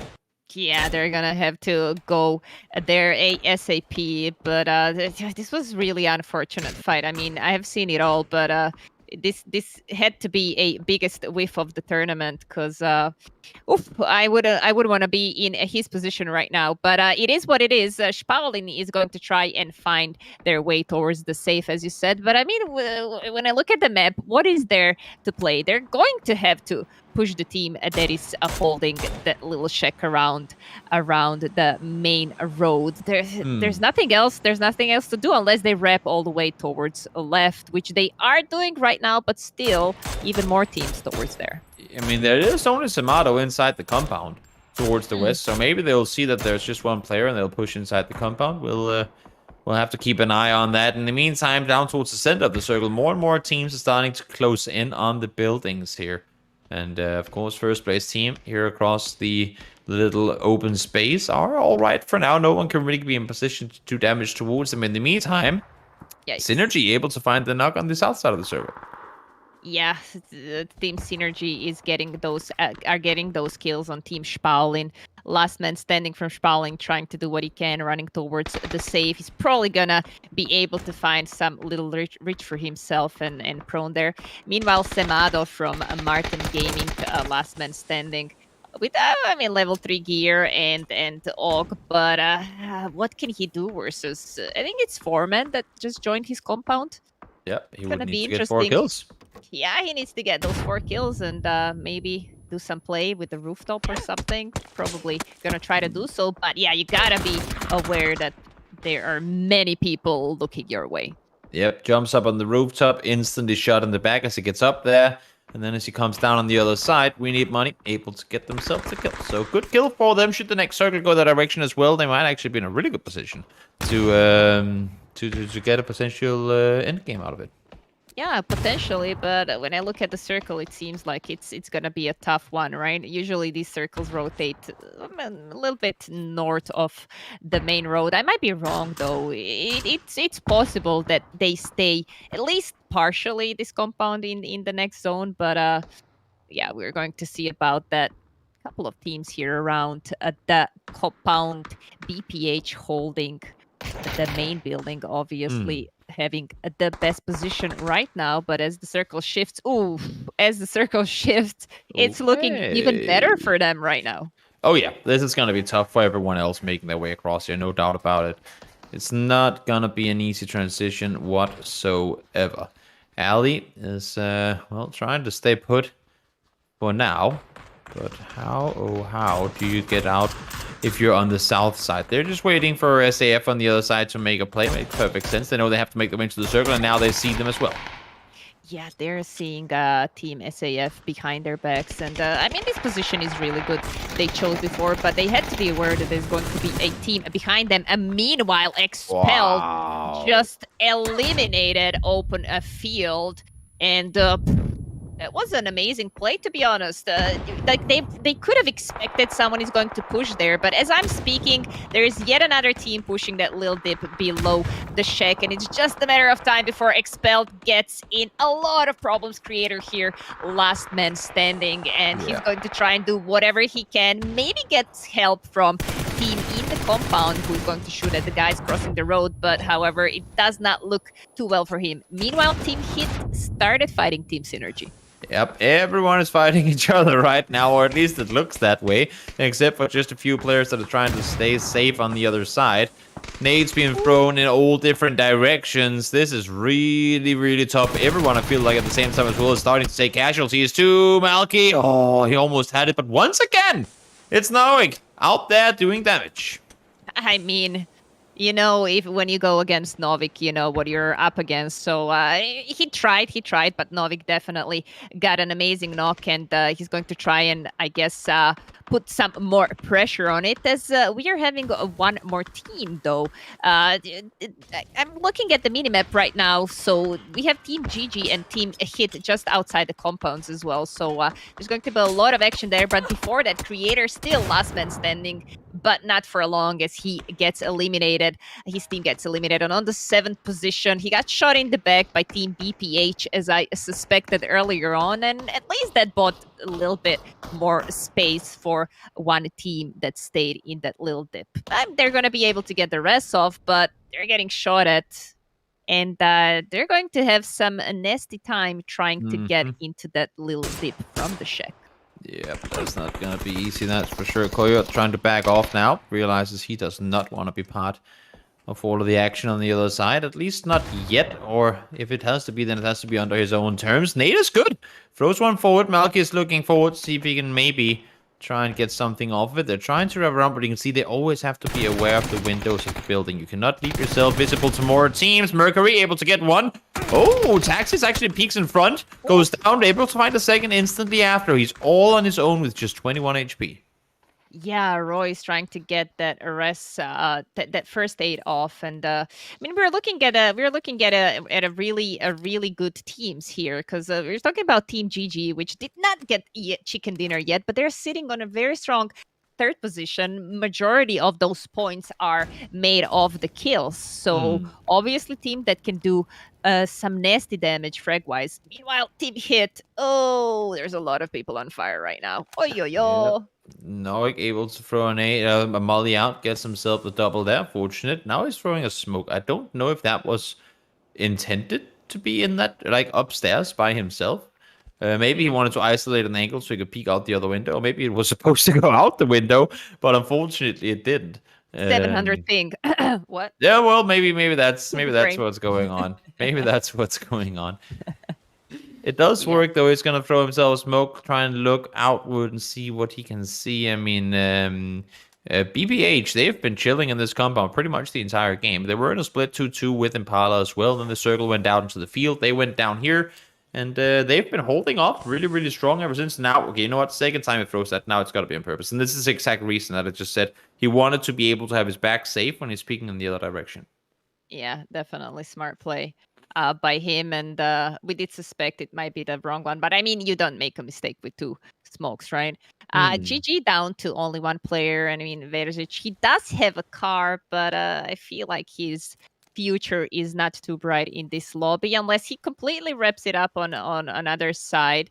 That could have been a good play, in my opinion. He's trying to scope multiple sides. Roy as well, as we are watching on the main screen right now. Roy he's an MVP from his team. He definitely did some amazing plays yesterday, Ooh. but I mean it's just very tough versus Yeah. Novik, and there is not much you can do. This is 7th kill point for a team BPH, who are looking amazingly right now in this lobby, as they have all 4 men standing. Great compound for themselves, and they're the only squad with all 4 alive. Yep, it's proven too difficult for anyone to push through there. I like him trying to get an angle through there. That'd be a pretty insane shot, but can't quite line it up the way that he would want to. Only 2 players left on 3.5 men. I mean, they got 2nd place last game, and now they're inside top 4 again. So even if they don't win here, still they have managed to get themselves a lot of placement points and kills with it. So good 2 games in a row. Yeah, they're looking good still. Maybe we're going to see the circle shifting to them. In that case, they will be in the best position, even though they're only down to 2 men. Obviously, they are going to have to hold that position as best they can. And I mean, team, we need money down in that little dip. They're going to have to make a move. The dip is rather big, so they're going to have to. They need to smoke everything, right? If they want to go out with the cars, they need to smoke everything to buy themselves some time for that car to get some velocity. And of course, with the BPH being just behind their back with these tons of utility. I don't want to be in their position right now. 1 gets knocked in the process. Couple of more frags flying down. Yikes! Doesn't look too well for team. No, this is real tough, especially when you start nading your teammates as well. Not gonna be easy. Mistake does manage to find 1 though, so Atlush does go down. Noik now in the meantime up there doing damage over the top, of course. Finding all the kills in the world, keeps on shooting over on the other side. Body shot, nothing else connected initially. But look at this, 22 bullets left for him for the Mini 14, and needs to swap over to the barrels. Yeah, he's going to have to fight with AR. But I mean, considering how he plays and how we know he plays, it's not going to be much of a problem for him getting those 6x sprays. Yeah, he's just like going straight in. He knows there's only 1 player left in the dip, so he's not worrying about them. He wants to buy some time for his teammates, which are in a little bit clutch situation there to get some damage done on the team. 3.5 men, and he finds 1, and we're looking at a. Oh, okay. Okay. Okay. I guess Friday got him from the other side. So back-to-back wins for BPH. That is that's pretty impressive. Yeah, absolutely. I mean, they were having back-to-back chicken dinner. Not only that, but also impressive. I think 12 kills in both matches. So it's a lot of points for them. They were looking decent yesterday, but tonight, I mean, with Novik going so strong, popping off from Korea, it's just looking really, really good for them right now. I mean, they were sitting at 31 points at the start of today. And then they get 1 good game where we talked about how they kind of came up and like went across the gap that there was down towards top 4. And now they might just be hopping into 1st place. I mean, that's insane. Yeah, that's going to be really nice to look at. But first of all, we're going to go back to the studio. And after that, we're going to check the leaderboard. Stay with us. Hey, Tetka. Hello, Amy. Did you see Bespadako Hop got a 2nd chicken dinner? I absolutely think they woke up and chose violence today. Yeah, and they chose Novik to be their sub. Absolutely. Second win in a row. What happened? I don't know what happened. I think Novik joined their team as sub, but yeah, did anything else happen? Oh man, I have so many things. Okay, there's one thing that I have to say prior to just explaining the game, but Roy, we know that you were the MVP of the day 1, but we didn't see it, we heard you're not the MVP of driving. And I put a little heart in. We love you guys. Sorry, we're taking away your driving license. We are so sorry. What do you think about game number 2? I think a great game yet again. We saw Team Bespadako Hop. Yeah, I don't trust the team name. Like, Why not? I don't think they're jumping without parachutes. I believe that's the translation. They have parachutes, yes. You can see on the start of the game. But pretty good game. I enjoyed it. Definitely, we saw three and a half men again in the top 4. We saw We Need Money sneaking there, but there was a lot of mayhem going on.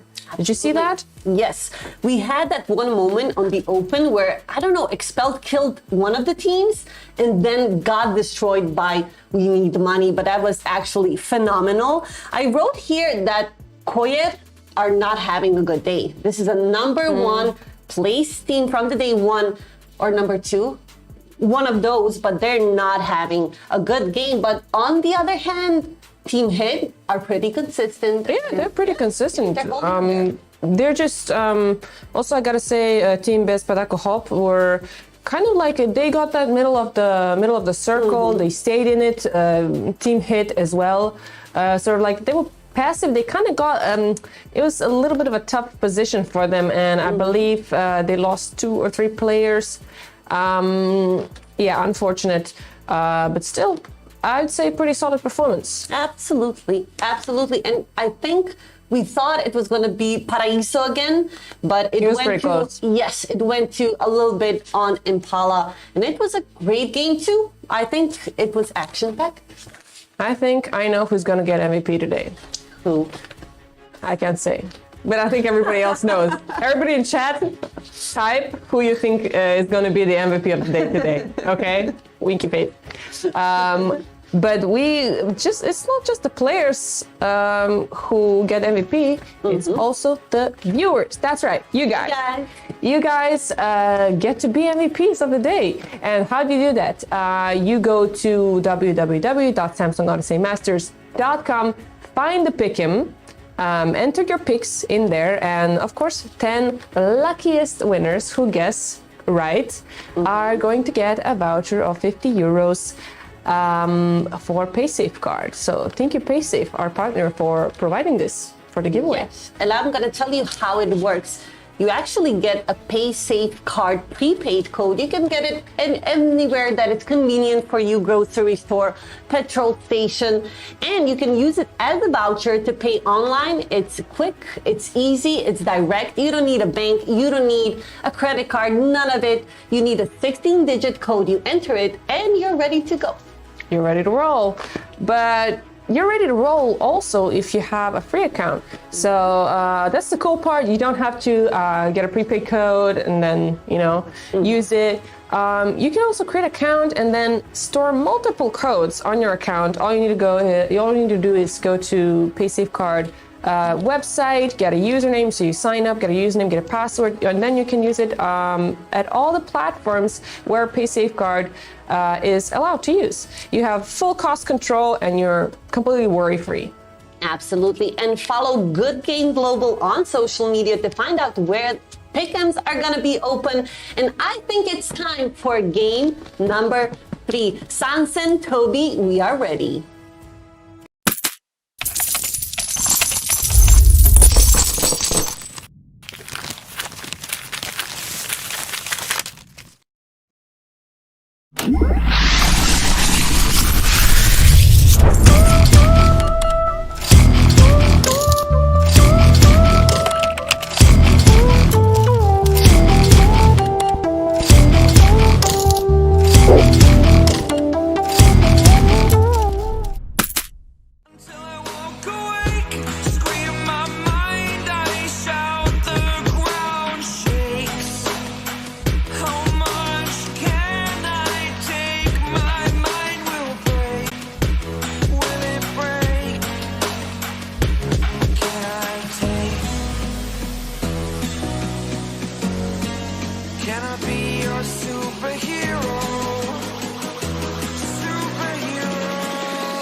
It's the first time of today. Today. To dream, believe. You are the strength, you're all I need.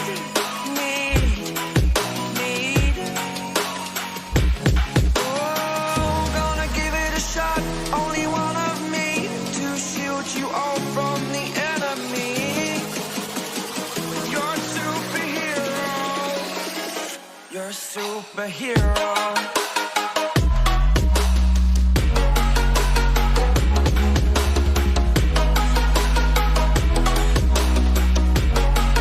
Can I be your superhero? Superhero. Back-to-back chicken dinner for Team BPH. Oh, I mean, amazing gameplay from them. 2 Miramars in a row. We are going to see, Toby, is the third Miramar going to be maybe third luck for them? It would be pretty insane to see. I mean, so far in the first game, they were fighting quite a bit to get to where they were. This game, of course, a lot of the circles came to them, but still, I mean, there were so many teams around them, and actually, oftentimes when the team that has that compound has to leave in the end, they tend to not be able to find the win. But you saw in the end, I mean, now he's just up on the roof, shooting everything he could see. It's clearly going well for them. Absolutely going really well tonight. Let's check at the leaderboard. What did that chicken dinner change for them? They are sitting on at the second position after this chicken dinner. Wow, with only 2 points behind Team Hit. Again, they were so far behind when we started today. They had 31 points. 31 points 2 games ago. 2 games ago, you're right. But I mean, Now they're in second place.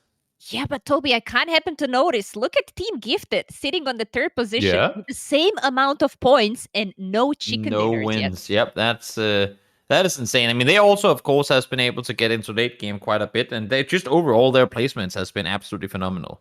Yeah, definitely. Let's check our kill leaderboards if we can really quickly. And I think we are soon going to jump into our third match as well. Semi Toxic on the first position still with 17 kills. Sorry.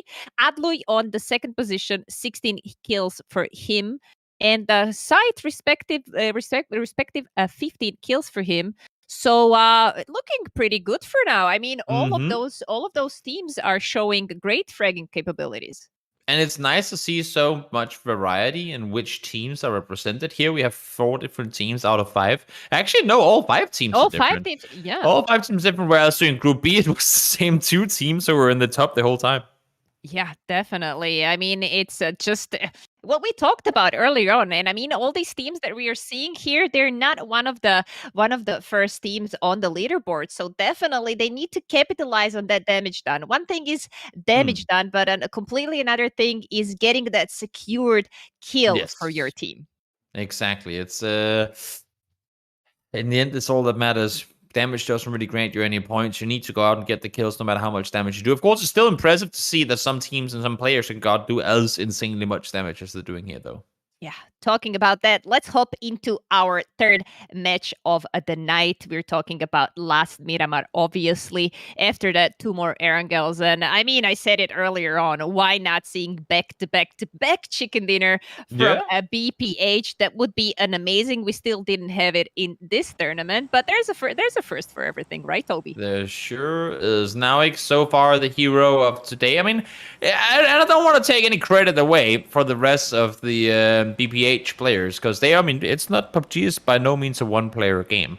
But what we've seen from Naoik here, especially when we hit the end game, he just kind of becomes a whole other level. Like, he's a machine. He's one of the best players in, I mean, if not he's probably the best player in this tournament right now. And for sure, one of the better players in all of EMEA. There's a reason that an organization like Heroic opted to pick exactly him to be their substitute for the global championship. So insane what he's been able to deliver. And again, considering that I think it's in the middle of the night. You know what? Actually, Sanson, Denmark to Korea time. Let's see. What time is it in Korea right now? It is 4:30. It is 4:30 in the morning in Korea right now. Wow. That's insane. I mean, Toby, he went to bed early, did some yoga prior He to must that, have. He must right? have. Yeah. I mean, push-ups and all Or that. maybe he is just a gamer, you know? Or that exactly, gaming the whole night. I think it's that. They're used to it. They're used to it at this point. Yeah. Let's see here. Finally, last time around, there was no fighting inside Picado, even though the two teams landed here. This time around, a little bit more of just that. We have already gotten one knock inside the casino. You can see here, Trash trying to see if he can get around the side and find a flush, and he will be able to do exactly that. Yeah, Team Bobby is definitely trying to get some of the luck for themselves here in Pecado, but it seems like, I mean, they skipped the first match, right, tonight. Second match, they didn't actually get into the fight. They rotate immediately out and as well got wiped on the 16th position themselves. At this point, Toby, one man down. I feel like, okay, I feel like I'm going to say this. I'm happy this is last game of Miramar of tonight for them. Yeah, hopefully we won't see any more hot dropping from them over on the on the Erangel side of things. That'd be really unfortunate. Shoggy knows exactly, or at least approximately, I should say, where Crazy is running around. He's hearing the footsteps, I would assume, but unfortunately that nade on the wrong floor won't hit Crazy. Yeah, it won't hit Crazy as they push into another hotel. And I mean, they're going to probably try to get those frags done. They have already one kill for them, and Crazy here is probably going a little bit crazy hearing all those footsteps around him. He doesn't have much to work with, obviously. He can jump back on that concrete building behind his back, but I mean, with all these last chance players around him, his options are quite limited. Yeah, not gonna be easy, that's for sure. But I like the fact that Last Chance, for the most part, are starting to group up. Now, again, no reason to take casualties. They got the first kill, and now they can run around together and try and see if they can just clear building after building after building and find the remaining players, or they can just do the smarter thing at this point right now. So let's just leave, because the circle is out to the east again. Again, yeah, definitely. I mean, this time they are on the edge of the circle. So the circle did shift a little bit, tiny little bit towards the west this time. But yeah, I mean, at this point, fighting Pecado is. I'm not even sure if it's smart for any of these teams. We're seeing Crazy here, trying to look. I mean, look at his gear, Toby. Like even if he manages to do something, he's playing AKM. No sights. Not optimal. I don't know. Yeah, definitely not optimal. Yeah, for sure. Crazy is trying to hold the angles. I mean, again, Ababi playing very passive, which is not necessarily a bad thing. It's just you're allowing for Last Chance to run around and do whatever they want, and there you go. Finds the first shot fired, but is instantly responded on by Trash. Wow, amazing 2 headshots by Trash. Seems like he knows how to handle that AKM with a 2x. Really, really good.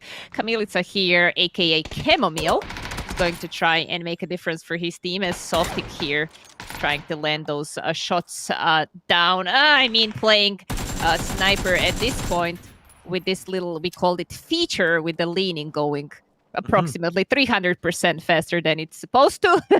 It's kind of hard to get, but I mean, he's trying. Softic is trying. Trying indeed. Let's see if he can get it the second time around. He has one more shot here. On the side, of course, Schloopy does go down. That's unfortunate when you have a numbers advantage like this. You don't want to take casualties, but a good nade placed after a spray down means that is going to be the case. So even though they lose 2, at least for now, they do at least find 1 kill in return. Yeah, they're still committing to the fight. And I mean, obviously, if they manage to find one more knock, this was amazing by Kamilica here on a Thresh. So we're down to 2 versus 2. So it's looking pretty good now for a team Arbabi. At least they got one more man down, and they're going to try to make a difference here and maybe get a win for themselves, at least in Pecado, if nothing else. Softic getting a little bit closer to defense, but yeah, I mean, he's going to have to expose himself relatively a lot for this peak, and probably going to try and wrap around. Yep, Soft trying to find some way. I guess they're communicating now and trying to find out what is the best way to do this. We know they're going to go for the rest probably, but we should be holding the ankle, and you can see Oh. they are trying to, but they're actually allowed them to get all the way around the back now. Yeah, definitely. If they manage to get up from another side, Team LC, and they're going to be able to get the rest off. So they're going to be still looking at the 2 versus 3 fight as it looks right now. As we watch Expelled here, just creeping on the edge of the zone. Oh, look at this lovely shield, Toki. Art being a shield, It but did not for long. Oh, no, you don't throw him there, no. Chili. He clearly did not know where he was getting shot from. The suppressed mini is difficult to hear, of course, and he had no clue where those shots were coming from. Yeah, that was unfortunate. Dying in a lobby like this when your car flips over and you're just kind of getting shot with the suppressed shots, of course, not knowing exactly. I mean, maybe some smokes would have been a little bit better, but it is what it is now for Chile, as his teammate is also at the moment getting shot at. Expel is doing actually quite some nice work. I mean, Team Koyer is in a lot of trouble right now. They lost 1 in a rotation, and it seems like they're about to lose another one unless he does some crazy play. And as I'm saying this, Hood went down as well. Koi is down to, I feel, only 2 players, and it's not looking too bright for them in this lobby. Not looking good at all. It's a tricky situation to be in, of course, and now, I mean, back down to Picado we go. Just get out of here. Now you're sitting in there with a shotgun. Yeah. They have a shotty. Now the tides changed. It's upgrade from M24 to shotty, so... True. That does have some truth to it, but is it, though, still a fight you want to take at this? I mean, at this point, okay, they've lost 2 already, and Soft ain't really with him even yet. He is a little further down inside the office building, and I just feel like they've had so many chances to just leave here that they probably should, but seems like they're committed to it. Yeah, they're kind of committed to the fight. I'm not sure what is going on there, whether they really want to try and push those kills, and or maybe they're not having a good leadership, someone who will say like, guys, just wrap it up, go somewhere, find some place in the circle. Because obviously, I mean, they're spending so much time here at the edge of the zone.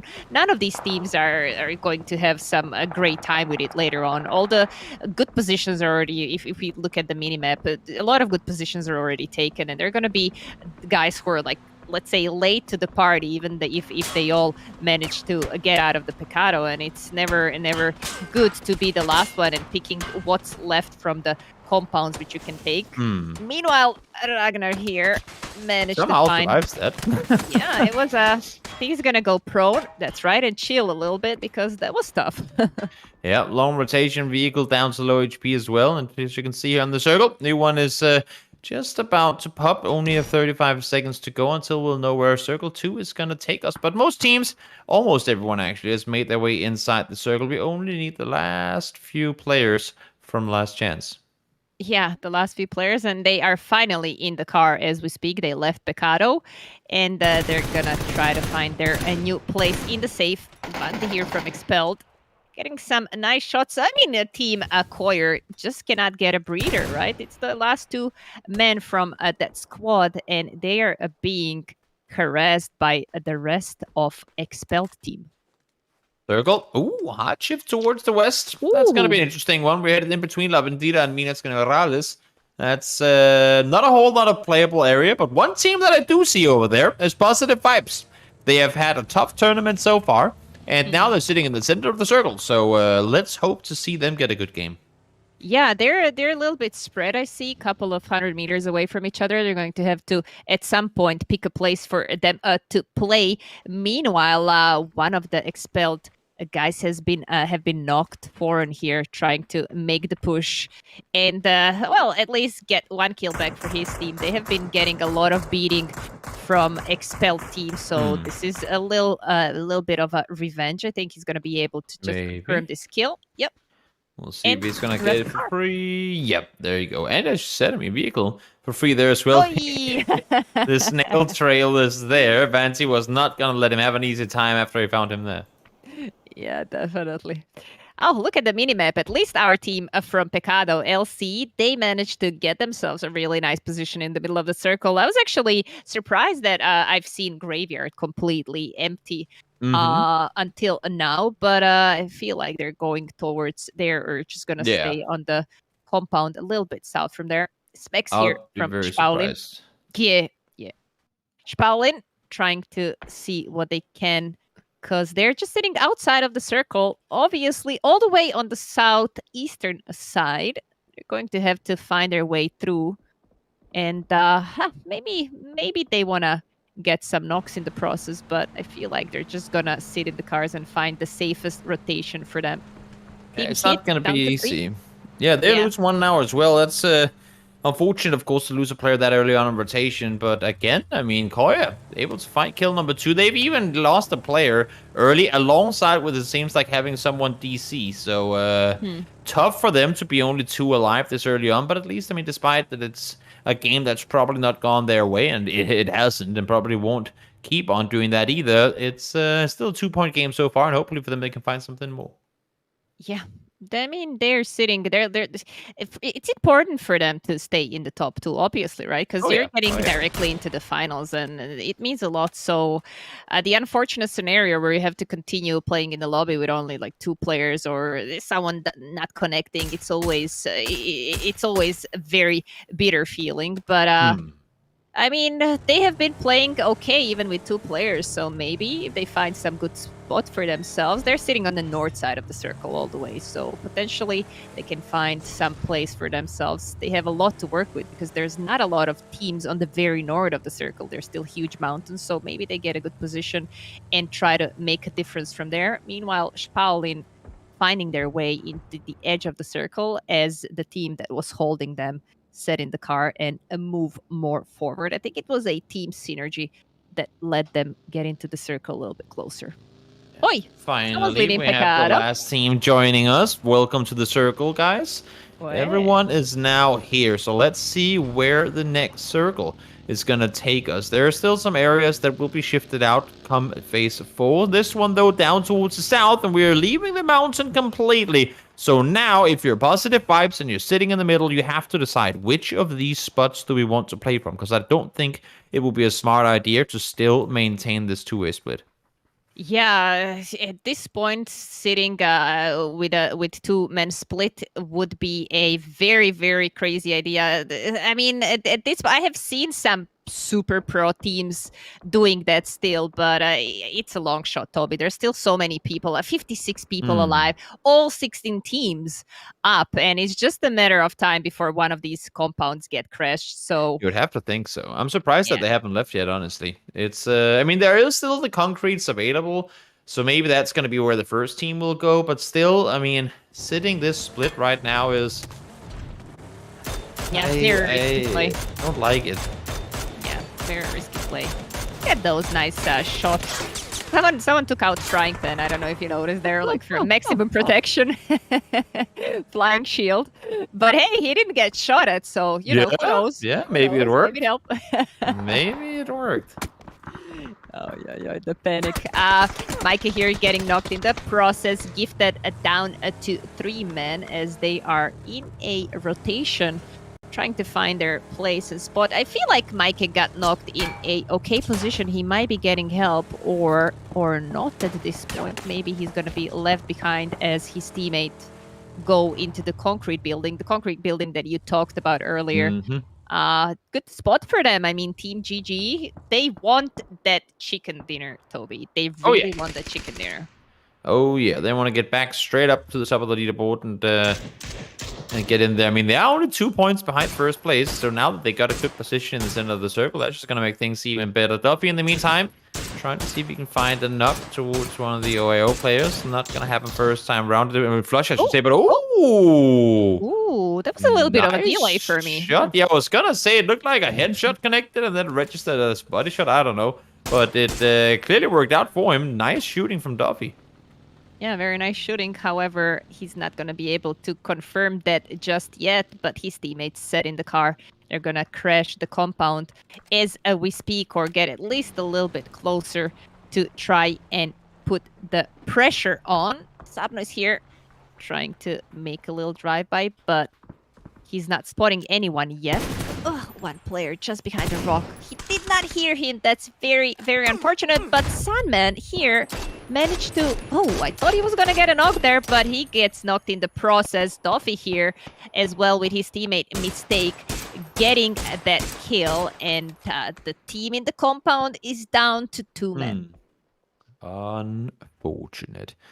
That is for sure. Ante looking over to try and see if he can maybe find something here. Nate is going to be close. Oh, and now he's getting shot in the back as well.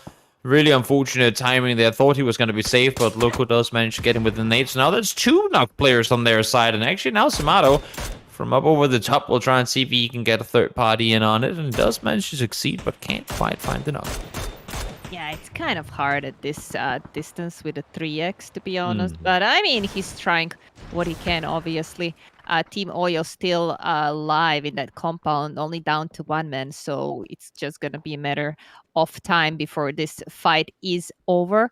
Circle shifted back to a north side, so it seems like a big portion of La Bandera is still in the playable area. However, we are seeing 1 team actually hidden inside. They're not going to be able to get a lot from the damage done and the kills, but hey, at least they're still in the safe.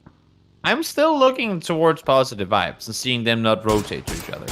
I'm thinking, is it now maybe because all their vehicle tires were destroyed? Or did they only have 1 car and they dropped off 2 players and then dropped off the other 2 somewhere else?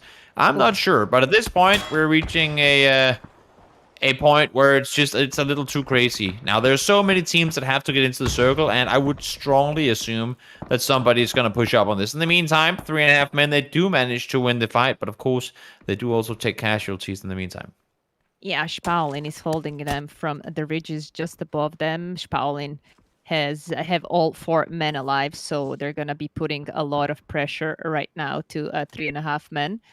And yeah, I mean, what are the options from 3.5 men? 1 guy is still in Villa as another one pushed down below the ridges, but fortunately here has to have a clear shot or not.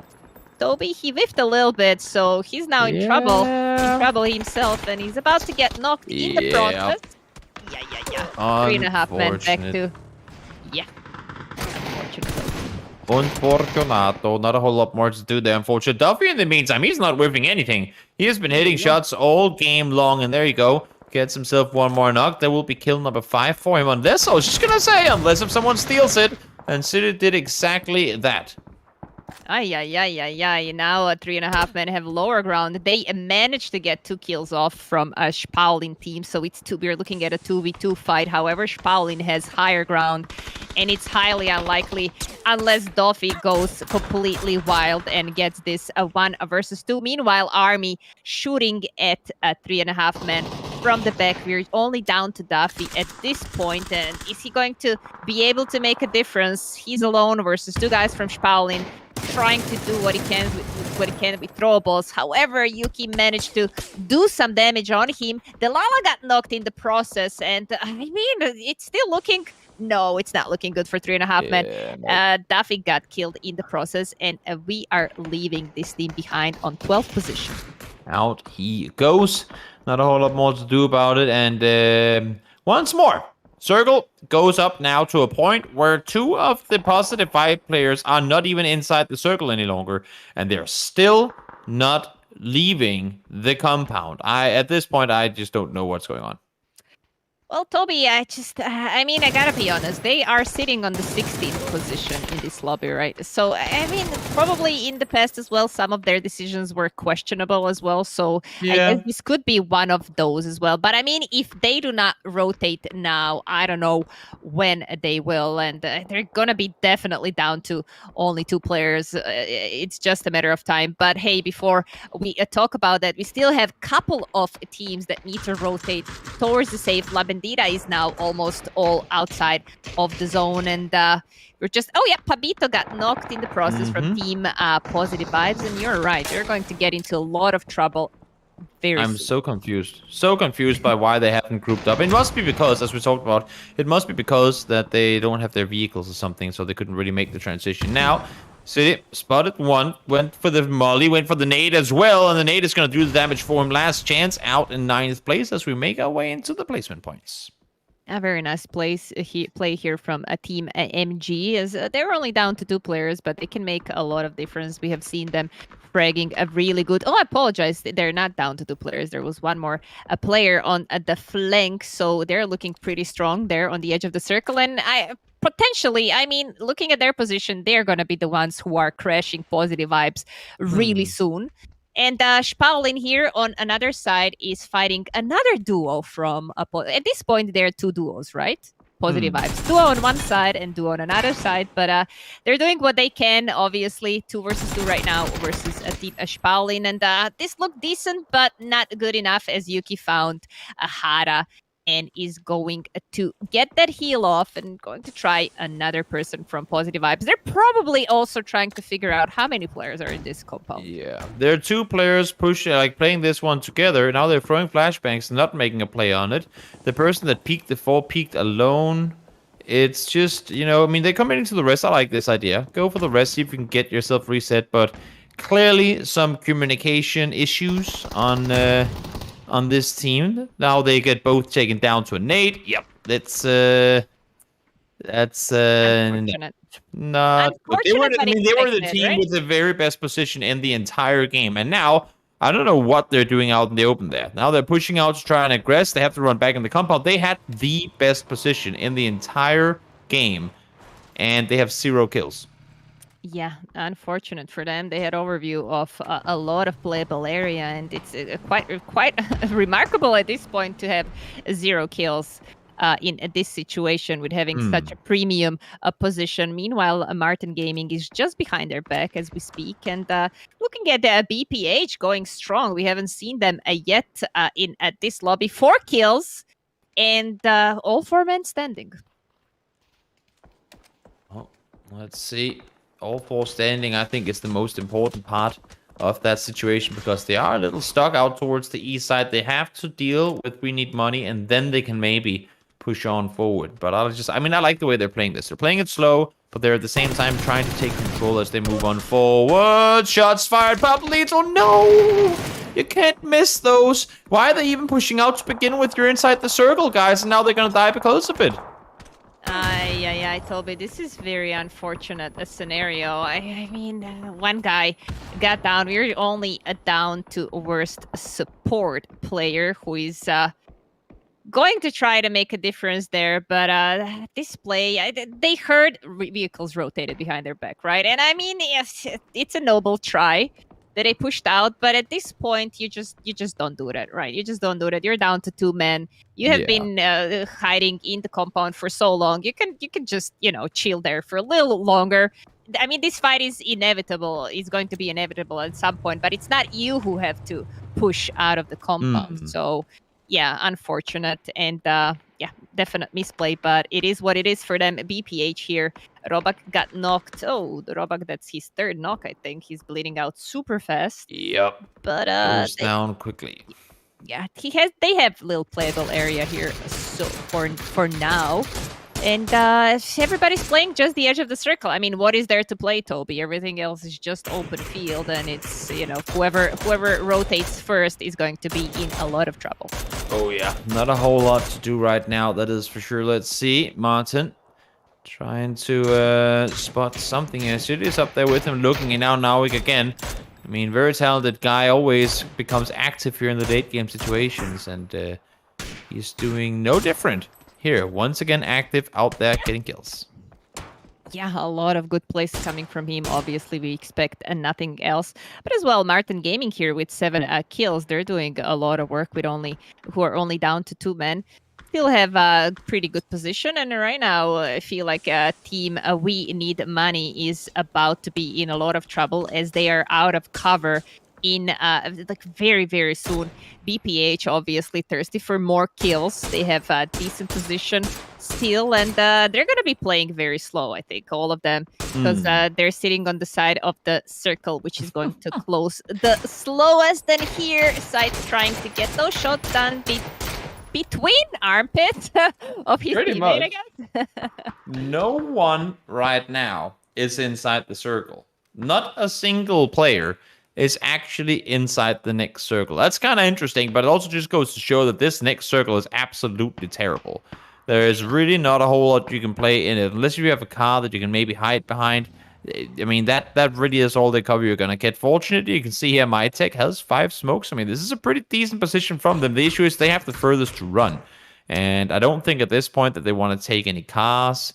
So, smokes and then start running. I think that's their best play, but who will spot them? And can they make this run across in the open? We're already seeing one open field transition now. Here comes Martin as they try and go full speed forward. Spotted on the bike in the open.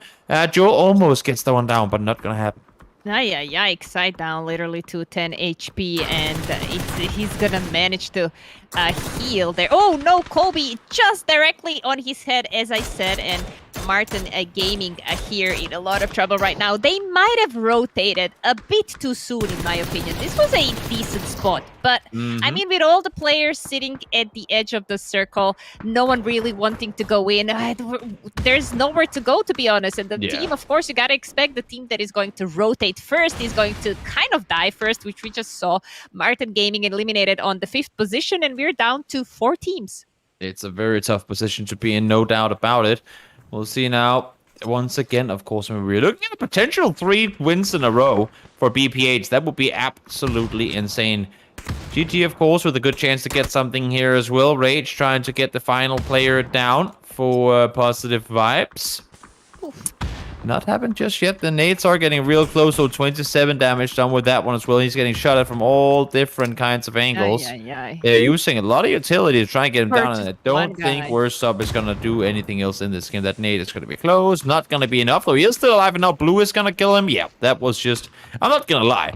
I'm going to call a spade and say that was an extremely bad game from them. They had the best position, they had all the chances in the world, and they never used it for anything. Yeah, and now we're just looking at Team BPH going for their 3rd chicken in a row, because I don't see how Team GG is going to recuperate from these 2 knocks. Nade is right on the feet! Oh! Right on the feet. 3 chickens in a row for Team BPH. I mean, that's just impressive. I don't know, is it on the wings of Kovic, but they're just playing absolutely insane tonight, and very well deserved for them. That is absolutely insane. I mean, I don't think I've ever seen that. I mean, I have seen it before, but the thousands of games that I've casted, it's probably happened, I don't know, 3, maybe 4 times before. And the thing is, they're not going up against the worst teams here. I mean, they were playing in very slow on that eastern edge. There was a tough rotation for them to get into this one, and they still managed to take so much control of the end game and just slaughter everyone else. Really, really impressive game.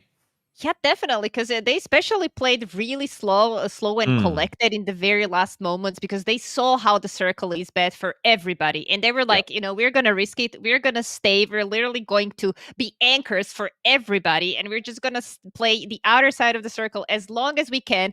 They were just waiting for the right time. They managed to get Martin Gaming down. They managed to wait till Team GG started fighting on the opposite side of the circle. They just took their chance, ran across the field, and got themselves a 3rd very well-deserved chicken dinner in a row. And with that being said, we're going back to studio to see what ladies think of this match. Well, hello there. This is the 3rd game. It's like we're seeing the same thing. What's happening? Like, Pespadaku Hope 3 I don't know, wins in a row. What happened, Amy? Nades. It was just nades. Nades happened. Adloy, I can't. I mean, he also got the last 2 kills with the nade, with the Kobe's. And so many Kobe's he's thrown this game. And once again, it's criminal kills. Like, you're taking all of the points, you guys. I believe they might have pushed out Koyer from the #1 spot. Or I'm not sure if it was Team Hit or Koyer. Team Hit. And also Team Hit, we saw from BLZS, those nice skills, 2 knocks, 2 kills. That was really nice. But yeah, he ended up alone and dying, and not at like a very high position, I believe. Yep. But yeah, they're like definitely the most consistent team in a tournament. Right? Absolutely. For Group C as well. So that was great to see. We saw Well, positive vibes. Get into top finally. 3. Top 3. Congratulations, you guys. I didn't see how many kills though, or if any, but good job, you guys. Yeah, good job. They got number 3. So, well, hopefully they managed to get into relegations. But yeah, we're kind of getting sort of like almost to the end of Group C. This was third match. We got 2 more matches. So Erangel is up next. And if you keep watching us, you might spot some in-game codes for some PUBG goodies. That's right. Just within the matches, you can see some codes and be the quickest one to redeem them and enjoy. And watch us on our Samsung Odyssey Masters live streams on Good Gate Global channels on YouTube, Twitch, and Trovo. And of course, enjoy amazing giveaways like PUBG in-game goodies. We have PaySafe card vouchers and plenty more. And I think it is time to join number 4, game number 4. Let's go, Sansen Toby, on you. Through the wastelands, through the highways, and on we'll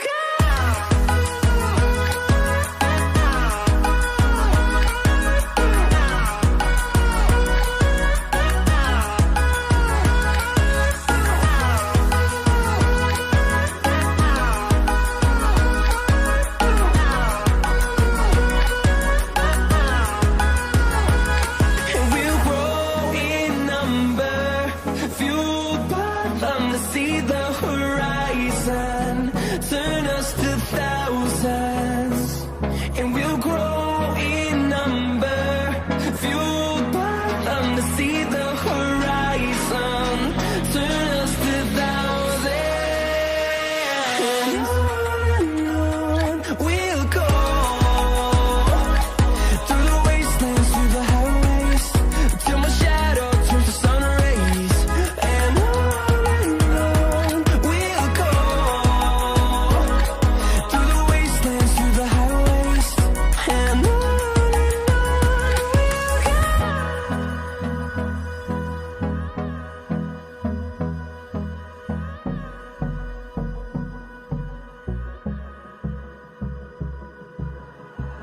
like you, be strong to hold the powers of the sun.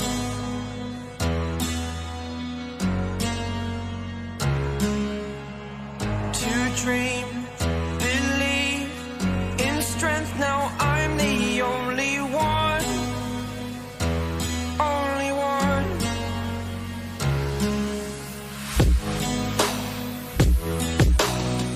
I was an ordinary boy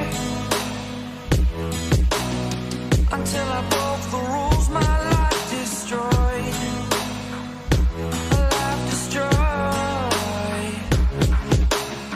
Until I woke awake, scream my mind, I shout, the ground shakes. How much can I take? My mind will break. Will it break? Can I take? Can I be your superhero? Superhero.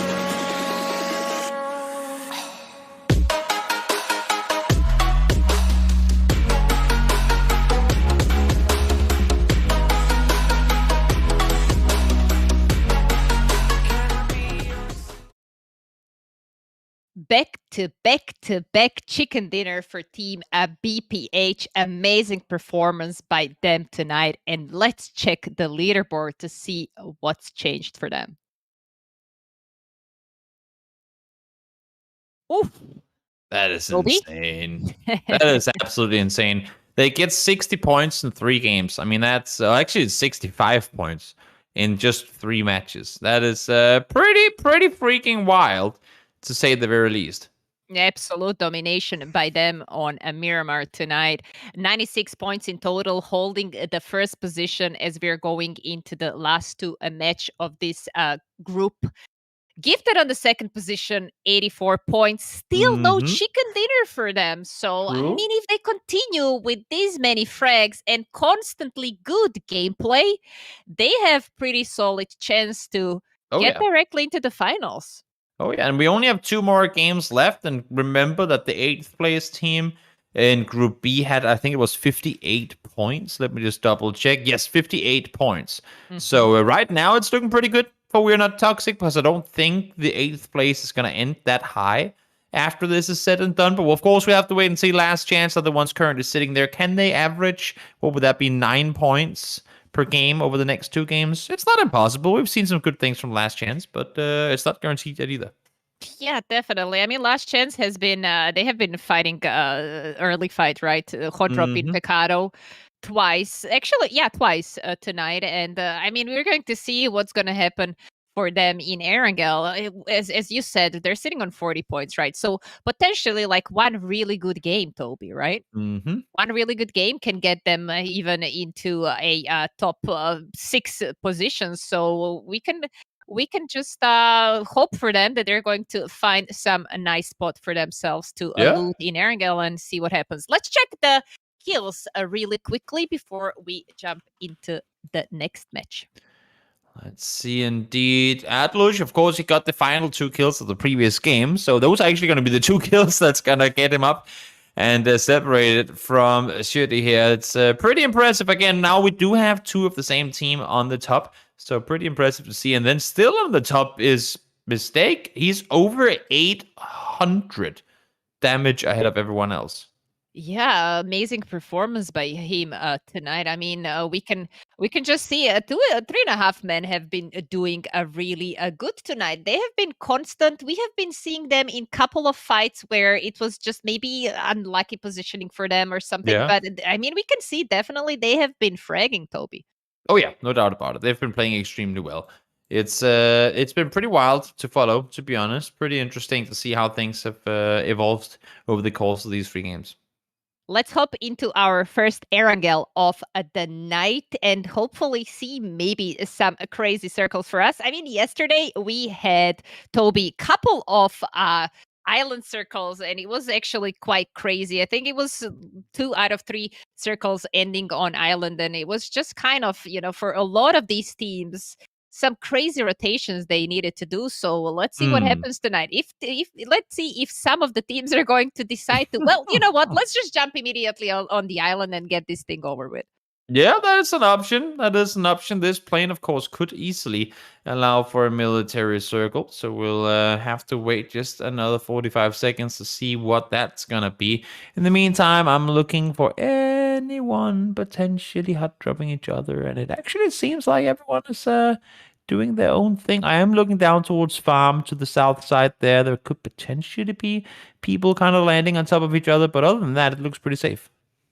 Yeah, people are either trying to get the cars. I mean, there's a lot of teams that decided to jump all the way towards eastern side. We're seeing a couple of teams rotating towards Milta, probably just trying to find the cars on the way, as we're seeing all those parachutes looking left and right in all directions. And yeah, from a military island, we are seeing 2 teams that jump there. So, I mean, it's a pretty big island. So, I don't think they're going to be contesting each other. However, we're seeing a guy from Team MG jumping really, really close to one of the players from BPH. One is going to go into the prison. And meanwhile, Schluppy here, first kill for him.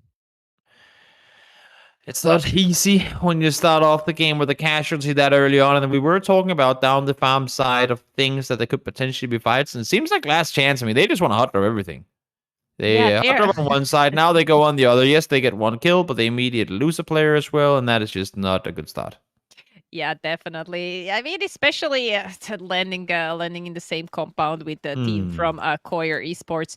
They have been fragging pretty consistently this last couple of days. So obviously not a team that is as easy to fight as Ababi that is sitting on the bottom of the leaderboard. Speaking of Ababi, they're looting Pochinki, middle of Pochinki. I mean, you got to give it to them. You got to give it to them. They're like, we're jumping Picado, we're jumping Pochinki. We do not care.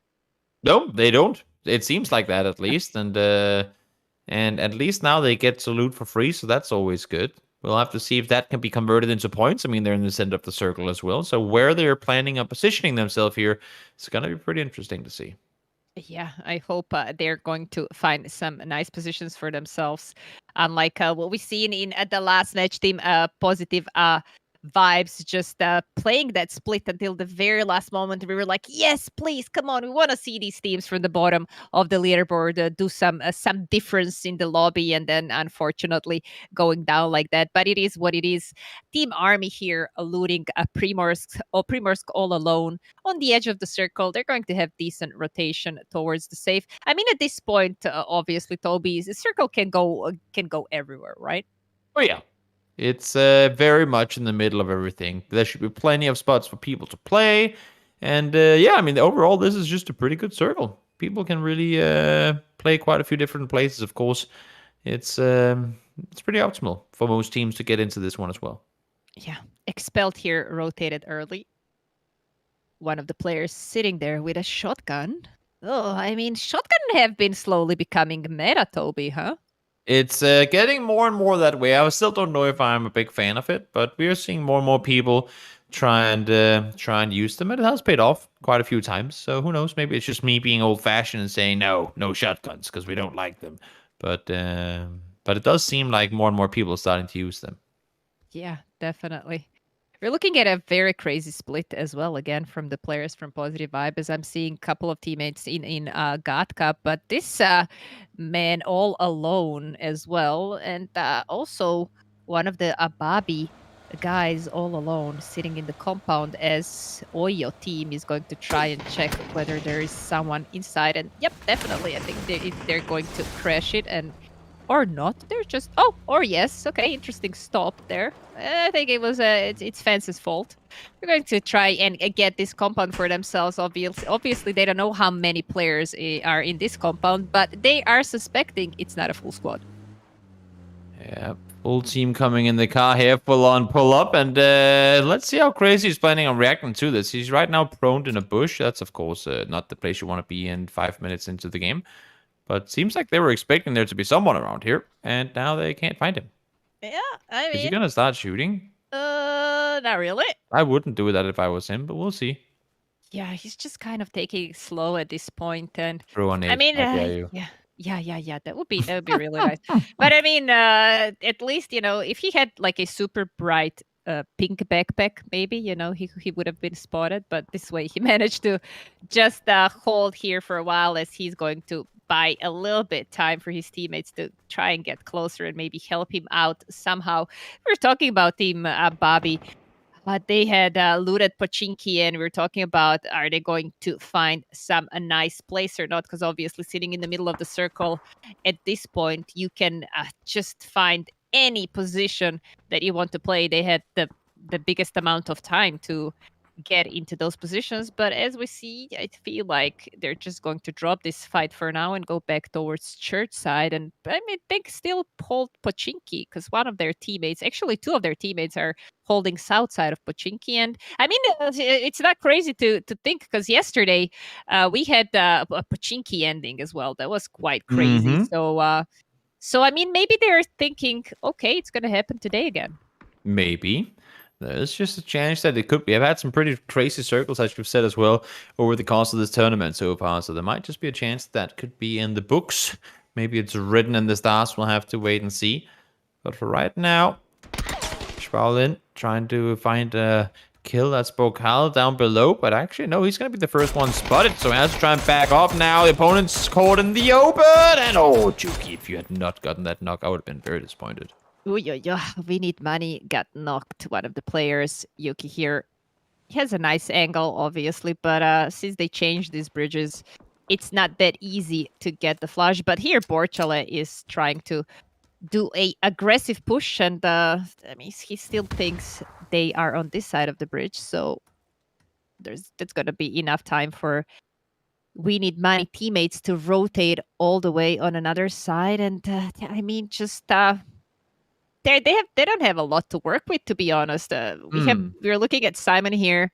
holding these rocks and trying to do his best. His 2 teammates are on a gas station, if I'm not mistaken, so he's not gonna be getting too much help from them.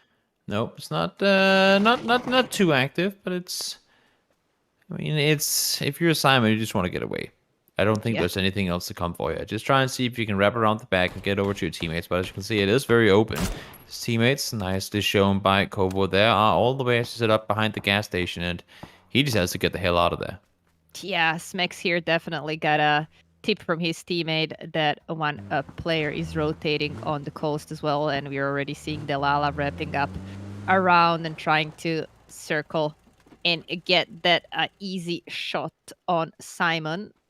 He has a little ridge there that he can work with at least for some time, and I mean, maybe he gets lucky with 1 knock, but he's been surrounded from 3 different sides, so it's just a matter of time before we say a goodbye to Simon. Yeah. Or Delilah is probably, Delilah didn't see him, so that can buy enough time for Simon to actually wrap around and get out. It seems like he's stopped running. He has actually stopped in the position he's in right now. Not really going to go any further for now. You can see Bokal is looking for him, but how much do you want to commit? Try and find him. Nope, he's going to run back. Smart decision. I like that. At least wait for a teammate to come with you. There's no reason to try and chase him down on your own. Yeah, definitely. Meanwhile, teammates from Simon are not going to do a lot from that gas station, and we're already seeing a couple of teams. What I noticed in this lobby is, Toby, that majority of the teams are just sticking together. There are no crazy splits, so whenever we look at the minimap, you're just seeing majority of those teams just hanging together in a compound. Very few teams are actually also daring to play on the open areas. Yeah, it's more difficult. I mean, you have to. I mean, at least in my opinion, you have to be a better team to play further apart from each other. You have to have better communication. You have to rely more on everyone to kind of be able to do their own thing. And it makes sense to me that some of the less experienced teams, and I'm not talking about like how individually good they are, but the teams that hasn't played together for a long time, they like to play more towards and together one another. Let's see, new circle does pop. We're headed just south. Or at least the center of the circle, just south of Pachinki. And as we say Pachinki, you can see the fight, of course, still escalating inside the city. Pachinki Hill has now been taken yet again by Team Positive Vibes. They're playing split on that hill. So we're going to see what is their tactic going to be now. Meanwhile, we're getting some knocks on the kill feed. Ragnar managed to find one player with a Q. As we're watching at Sanika from We Need Money shooting at Delilah down on 20-ish HP. This is a decent, just a little bit too short of a frag grenade. But I mean, the rest of the Spalin team now is going to have to step it up for their teammate if they want Borchalet to live. Oh, that was a far run down the hill there. Full speed down the hill, takes damage. I don't think he wanted to fall that far down. Probably just wanted to get behind the rocks, but now he's all the way down the water, and then he's gonna have to swim around. Yeah, and I mean, they were trying, Team Spalin was trying so long to find Simon, and we can see Simon now on the hill on the north side. He made it. He made it to his teammates, so now they also lost one player in the process, Team Spalin, so change of tides for them, definitely. As we're going to see the fight, we're going back to Ragnar from Team Synergy. So looking at him just a little bit prior to this moment, he was trying to shoot at someone in Pachinki with SLR with iron sight. So I just wonder, what were they looting in the process? Because I mean, they probably hot dropped with someone or something, which we didn't see, that to have that bad loot. They clearly have not been that lucky with the loot situation, that's for sure. In the meantime, AHB, they've just been backing off, running away from one fight and running into others, and now they're down to just 2 players. And Positive Vibes, again, 0 kills still. This time around as well, will maybe Pablito, will you find the knock here? Oh, damage done again. Can't quite find the knock, come on. He deserves it at this point. Yeah, he definitely deserves it. Let's go, Pablito. You can do it. Come on, get your team off that last spot on the leaderboard. It would be nice to see you guys. Oh, there we go. It's a knock, but no. That's the wrong team. That's the wrong team. Nice try, but no. Yeah. But that's a Bobby team that's in a lot of trouble right now. So, okay, Team Acquire managed to finish off a Bobby yet again down on the 16th position. At this point, Toby, I mean, it's looking really tough for them right now. It sure is. Not a whole lot to do, honestly, in this situation. Synergy and focus. That's what they need in order to stay alive here. It's a tricky position to be in. We'll see in just a couple of seconds where the next circle is going to take us. Ragnar still alive and chilling, but of course they're well aware that there's opponents all around them. It's interesting for me to see that a lot of teams decided to play these tunnels and how you call them, trenches. I mean, this has been a like relatively new upgrade for Erangel. Parts of these tunnels, and they all just decided like, okay, this is the position to be at. And I mean, it's super lower ground, right? So you see so many teams opting this early in the circle to go here, and especially now when we see that the circle rotated all the way to the west, it makes absolutely no sense to stay there, but it is what it is. They're gonna have to finish this fight. Yeah, I don't see any of them getting out of here without taking a fight to one another. Ragnar's running around on the top right now, and he should be starting to get shot at from the hill, but the issue is for positive vibes. They're not really hitting any of the shots. I'm seeing them shooting in this direction, but I'm not seeing any hits on Ragnar right now, so he gets to stay alive. At least for a little while longer. He does have teams on the other side waiting for him. Spray comes through. No knock, though. Both of them down to low HP. Yeah, Ragnar tried to get that spray here. It was looking well at the beginning. He managed to get one headshot, but now Sammy is going very aggressive on him, and that's going to be the end of Synergy and Focus, eliminated on the 15th position. And I mean, it was I guess at that point when Pochinki was like in the middle of the circle, they were like, okay, let's go into the middle of the circle, those trenches, those tunnels. It's going to be a great call. And now they're just out of this lobby. Better luck next time, I guess. Down to a couple of players left from Playground Esports. They were holding the compound, which looked pretty good up until the last circle. But now as the circle shifted all the way to the west, they're going to try to find their way in it. Yeah, it's going to be difficult, no doubt about it, for them to try and really make a play. I mean, there is still plenty of space available in the forest. You can try and pull up. There's compounds up to the north that haven't really been obtained yet. It's always not center circle, but it's playable, and it's possible to get there without having to go past too many teams. We'll see now. Positive vibes again. Full control of the hillside. I'm very surprised by the fact that they have yet to find a single kill this game, because they have been able to see everything from up here. I gotta be honest though, they're doing a lot of trouble towards the team BPH, who have, back-to-back chicken dinners, so they're probably just, not stressing way too much over this match. But, I mean, at this point, you gotta be like, where's support? He has 0 damage done, and, I mean, he's trying to get those shots, but it's just not landing for them today, Toby. Yeah, nope, not looking too shabby, for sure. Yep. Chris is trying to peek on over as well, and he's not really going to find anything either. The circle is slowly closing on. We're getting closer and closer to phase 4. It's not that they're not shooting. Hey, there's the first kill for positive vibes. Let's go. I mean, I think it was the zone actually that initially knocked one of the players from BPH, but at least it was a nice finish by Crisis. So 1 kill for them, and BPH is going to continue with 3 men.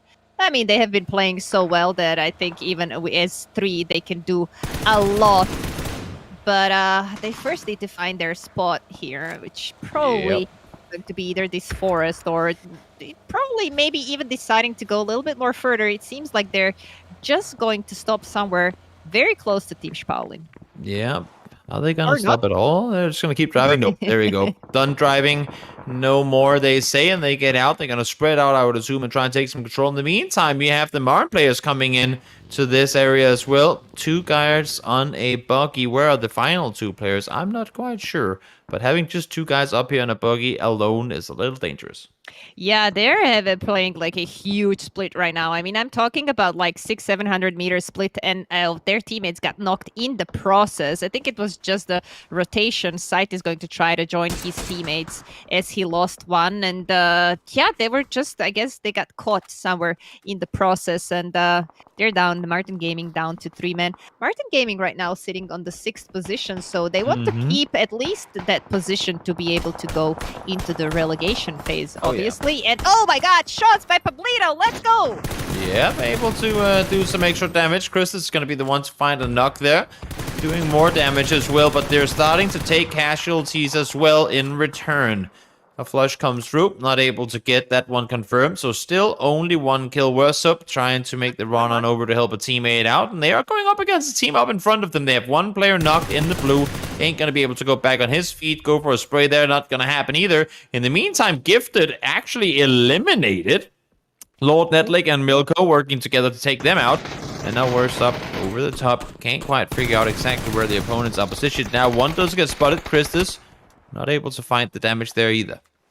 Yeah, Christus is all alone right now, popping that first aid off and trying to see what he can do. Luko knows he's somewhere around. He does not suspect he's this close, but okay, he found him. Positive vibes eliminated on the 12th position. We're down to 11 teams. Thresh here from A Last Chance trying to get into this fight as third party. And I mean, they know they heard some damage from this area. They're trying to pre-nade some of the trees, obviously. These are the places where players are usually hiding. They got 1 knock for themselves, so that's looking pretty good for them as they're trying to find the last instead. Yeah, looking around for him now. They spot one in the blue. They do find the knock onto Luko, but they do have 1 player knocked now as well. They need to play this one smart, and they need to be fast about it because they want to get the rest, of course, but they also have to try and see if they can find the player on the edge. Carry him. Don't rest him in the blue. Carry him. What are you doing, Truck? Go, go, I don't go. think he was exactly aware how to do it. He was like trying to get him up, but they're not able to do it. But they should be able to get him safe and sound inside. Yep, there you go. We'll be able to get the rest up. Yeah, it's a little bit clumsy, that double tap. It just feels like sometimes it doesn't work properly. You're like tapping, and then it turns into a 3-tap, 4-tap, 5-tap, and you don't even know what you're doing anymore with that. But at least, hey, he got him up on his feet inside the save. So Last Chance are still playing with 3 players. Semi-Toxic here, all alone, edge of the zone. He got that check, but he's gonna have to move soon as the zone 5 is closing in 20 seconds and not a lot of playable area for him, especially with the 3 men just behind their back. This match, Toby, is looking very, very good for 3.5 men sitting in the middle of the zone. And despite that, I still feel like the fact that Narvik is still alive and all the guys are holding the west side, imagine 4 wins in a row. I mean, that would be completely absurd. That would be completely absurd. I think, from my perspective, I think in competitive, that would be the first one that I saw. And because, I mean, back-to-back chicken dinner, fine. Back-to-back chicken dinner, it did happen in VPL, especially when some teams are better than the others in lobby. But back-to-back chicken dinner, that's like, whoa. Yeah, a lot of info, right, for the brain. That is very rare, and that's to say it lightly. That would be absolutely insane should that happen. But of course, it's not done just yet. They still have to clear out the entire west side of the circle here. We'll see if they succeed in doing so. Martin trying to get the rest up to their absolute top player right now, sitting second on the most kills. Oh, I think he wanted to get the knock there, couldn't find it, but finally the kill does come through. Okay, 3.5 men was here on the edge of the zone. So that's Team Expelled that is sitting in the middle of the compound. They have very similar colors, so I mistaken them. But really nice play there from Martin Games as well. And BPH is now only as well down to 2 players now under a little bit of fire. Adlui would be, I would say, is their MVP, at least when it comes to number of the kills for BPH. Yeah, things are looking good.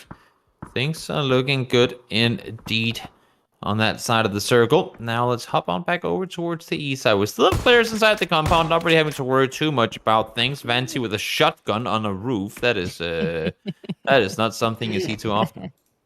This is my house. I can't happen to, when I see someone with a shorty in like isolated farmhouse or something like that, I always think of those, grandmas in zombie apocalypse movies holding her farm with a shorty and not letting True. anyone close. That was a really nice knock. But right now we're focusing on the fight between Team Hit and Expelled. But as I was saying, we are going to see whether this Kobe is going to win. Yep, there you go. And it's Atlas again. Again with the grenades. He's the current top fragger. Now he finds one more double kill. But look at the damage that's been done already. They already lost Nowik, and now Friday has gone down as well. Atlas needs to go down. I don't know if he's going for a loot or what he is here. But trying to make a run on down to see what extra stuff he can pick up before going towards the circle. In the meantime, last chance, eliminated in 5th place.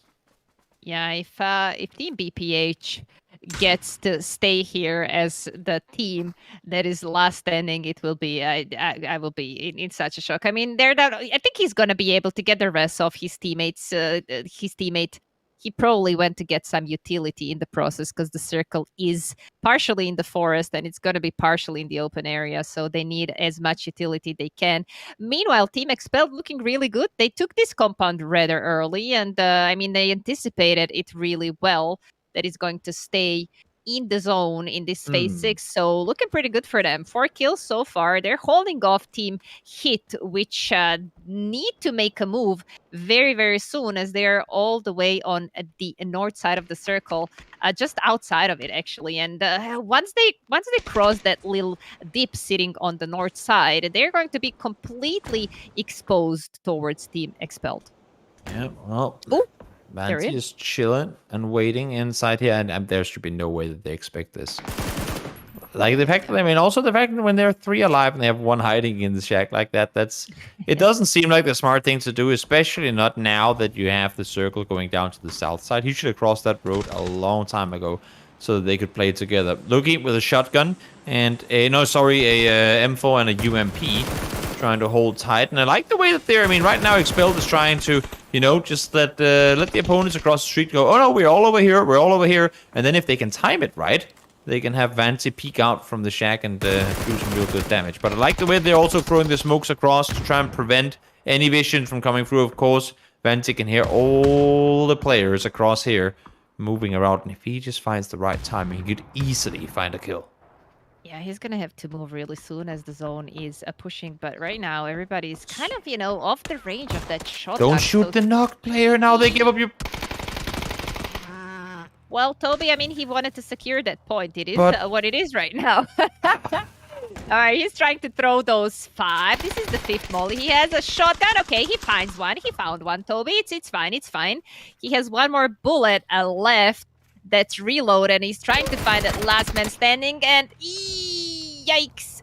This is unlucky for Krebs, but Manti's gonna reload this shotgun and try to make a closure for his team. Oh, that was a nice pre-fire, and but I'm not sure. If you throw a splash peek on it, thought it was down. They're not gonna be around the next side. Those manage to find him, but when you have the element of surprise in whether he is there, don't waste the element of surprise on a player who's already knocked. Yeah, that's just, at least in my opinion, not the smart play to make. So, but at least they got the kills. They do lose 1 player, unfortunately, but they did manage to find the kills, so all is good. And now 3 duos to end off this one.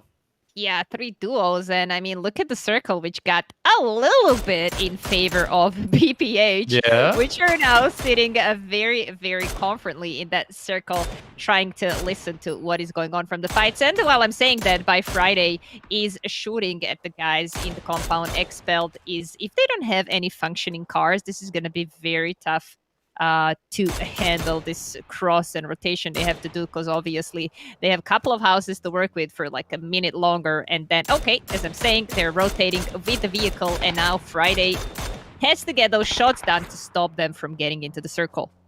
Let's see, here comes Playground, trying to prevent anything from happening. Friday, solid double spray down, denied on their transition over the top, and now it's just a 2v2, and instantly down on his stomach he goes. He does not want to peek anything, but look at this. Duality pushing aggressively forward now. Yeah, Duality knows exactly where BPH guys are. And He's going all to try alone. he's going to try to capitalize of that sound that he heard before, but now it's a little bit too Way aggressive. too greedy. Oh, and now Way too greedy. we're Oh, down 1 for 1. player.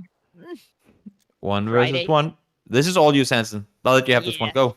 Alrighty, Friday's going to try and make the best out of it to get the 4th chicken dinner in a row. I mean, at this point, it's going so crazily well for the team at BPH that I'm expecting nonetheless than to get that chicken dinner. Extreme is going to try to make a huge flank. I'm not sure whether he collected that drop, by the way, earlier on. So it would give him a lot of advantage to play with a level 3 gear, but it seems it's a little bit further away than I expected for him. But maybe on the way he gets that level 3 gear and he manages to do something. Zone is kind of in his favor, but he is playing the lower ground. So Toby, do you think BPH player Friday is going to anticipate there's someone on the shack?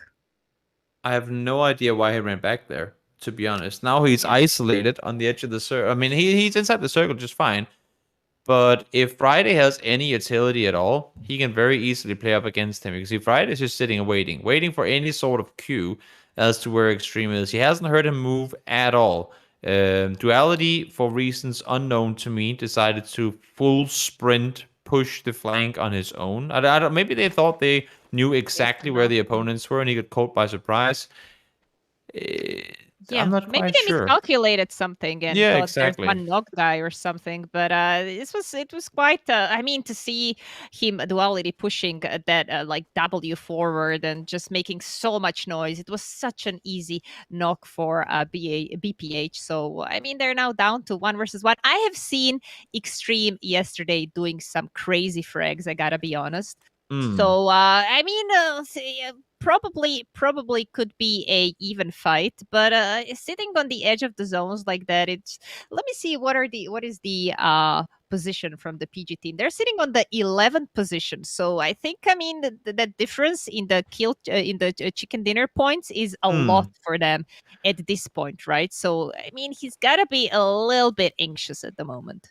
Might want to reload your weapons. 7 bullets now for Friday, down to 5. Spots one in the open. Oh, can't find attack, but now utility in hand. 5 bullets still. Didn't opt to reload his Mini 14 just yet. Broken vest now. This could be the downfall of the win streak that is on BPH. Does he see him wrap over the top? I think he must have. Now he's in the open, though. If he gets shot at here, there's going to be no cover. As I say that, he falls back towards the tree. Flash is going to be good. It's going to be on point. Nate is going to be beat off to the side. Oh, this is close. Yeah, this is very close as Friday is trying to get out those Molotovs, and I feel like Extreme has a really nice angle there, and it's going to be a winner chicken dinner for Playground Esports. First of the evening and first of this group. I mean, it looked really a lot in the favor of BPA, but at the end, PG team managed to grab that first chicken dinner for themselves. The way that they pushed it initially did not look like they, as you said, had a good indication of where the opponents were, but they managed to bring it home in the end. Whoops. Which, of course, is all that matters. Unfortunately, we would have liked to see the 4 wins in a row. That'd be pretty insane, but not quite the case. Alrighty, this was our first Erangel of the evening, and we are going to have one more match of Erangel for tonight. That's going to be the very last match of the Group C. After that, we're going to have a finalists and the relegation teams. But before that, let's go back to the studio and see what the ladies prepared for us yet again. Welcome back, everybody. Welcome back, mates. We had to do it. Okay. I will not. We were just for the last couple of minutes. We were just narrating the matches in British, Australian, and we're Irish now. Irish and Scottish accent. That was brilliant. But rather, should we talk about the game? Yeah. Yes, it was an interesting game. We started a bit slower than a lot of things started to happen. And then everything was just like, ooh. Army liquidated Gifted early on. That was crazy. How the hell did that happen? I don't know, but you know what else happened, Amy? What? Positive Vibes got 2 kills. I'm so proud of you guys. Positive vibes. Honestly, you should like. She's your biggest fan, Yes, guys. I am. Write something I shouldn't nice be, in the but chat, yeah. please. Write Stetka and a big heart. Thank you. But let's talk about PG taking away the 4th win. Yeah. They stole it right underneath. It's crazy. They stole it right underneath team Bezpadaku Hop. Hop, yep. That was actually pretty interesting to see. It was Extreme who got the last kill. It was a 1v1. I did not expect it. Also, I did not expect to see Expelled in a top 4. Yep. That was quite unusual. We saw some shotgun action from them. But yeah, we were like so sure Team Padako Hop Best Padako Hop are gonna get a 4 chicken dinner. But then there's Extreme from PG. Even though we have to have an honorable mention on Adlui, who had a double kill with a nade. Yeah, Adloy, just like a previous match. Kobe man. This match, he's the Kobe man. He's the Kobe man. But who's gonna be the lucky man or woman to win another voucher of 50 euros from G2A provided by Samsung Odyssey? We'll see, I guess. Do you have the question, Amy? I might. Why do you ask? Do you wanna try and win it yourself or something? No, I'm not fast enough. I cannot even read the question. Yeah, you're just gonna. Okay, be right back, guys. Be right back. Gotta ask in the chat. I have to go. Or you have like to the toilet. telepathic, you know. No. You're just connecting and then writing No, in chat. I'm too slow for it. All right, I have to admit it. This But is a good question. yes, It's it is a good question. Yep. So, across both groups A and B, we need who and how much. Yeah. Across groups A and B, which team had the most points and how many? Right. So we need name of the team and how many points. That's Exactly. all. That's all you need to answer in the chat right now. Good luck or congratulations if you already did it. Congratulations, guys. Actually, takes a little bit more searching. You know, they have to go over to the website. True. It's the two groups, and from both of the groups. Or they just follow the matches really clearly. Really or closely. go to SamsungOdysseyMasters.com and do the math, you guys. And of course, our lovely moderators will announce the winner in the chat. We have one more game left. Oh yeah, one last game. Yes. It's done with the qualification stage. Done. Is it Best Padako ABC. Hop? Done. Best Padako. Best Padako Hop. You think it's gonna be their game? I don't know. I'm The not chain sure. is broken, though. It could be. It could be. We saw them consistently, well, very consistently through today. much. Who knows? They might not. We could also, I guess, guesstimate who's going to get the MVP. Also, probably. True. Likely to be somebody from their team, but we'll see. It's not up to us. Yeah. And it's going to be it. That's it. Yeah, it's not And it. then we're going not to relegate. done. Okay, yeah. We're going to We relegate. have more, you guys. Yeah. We're not done. But you know what I'm really interested in? What? In Group B, we actually had Suckers win the last 2 games and actually be the first team out of the Group B. So maybe PG can do wonders in the last game. We're going to go on a teeny tiny break and we'll be back with the game number 5.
superhero.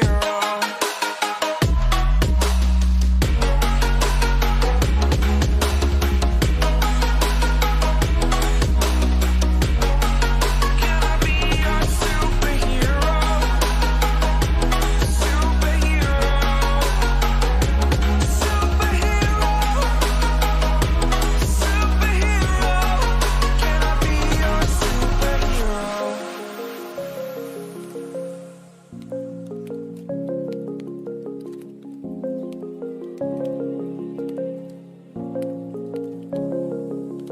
Rise up from the ashes, wings on my back, stay lit like a matchstick. We ain't coming back, I swear. Just let go and see what happens. Gotta let go to see the magic happen. They got us a quick change, so we like them in phase. I just bought a new watch, time to make my wrist ring. The zero gravity keeps elevating me.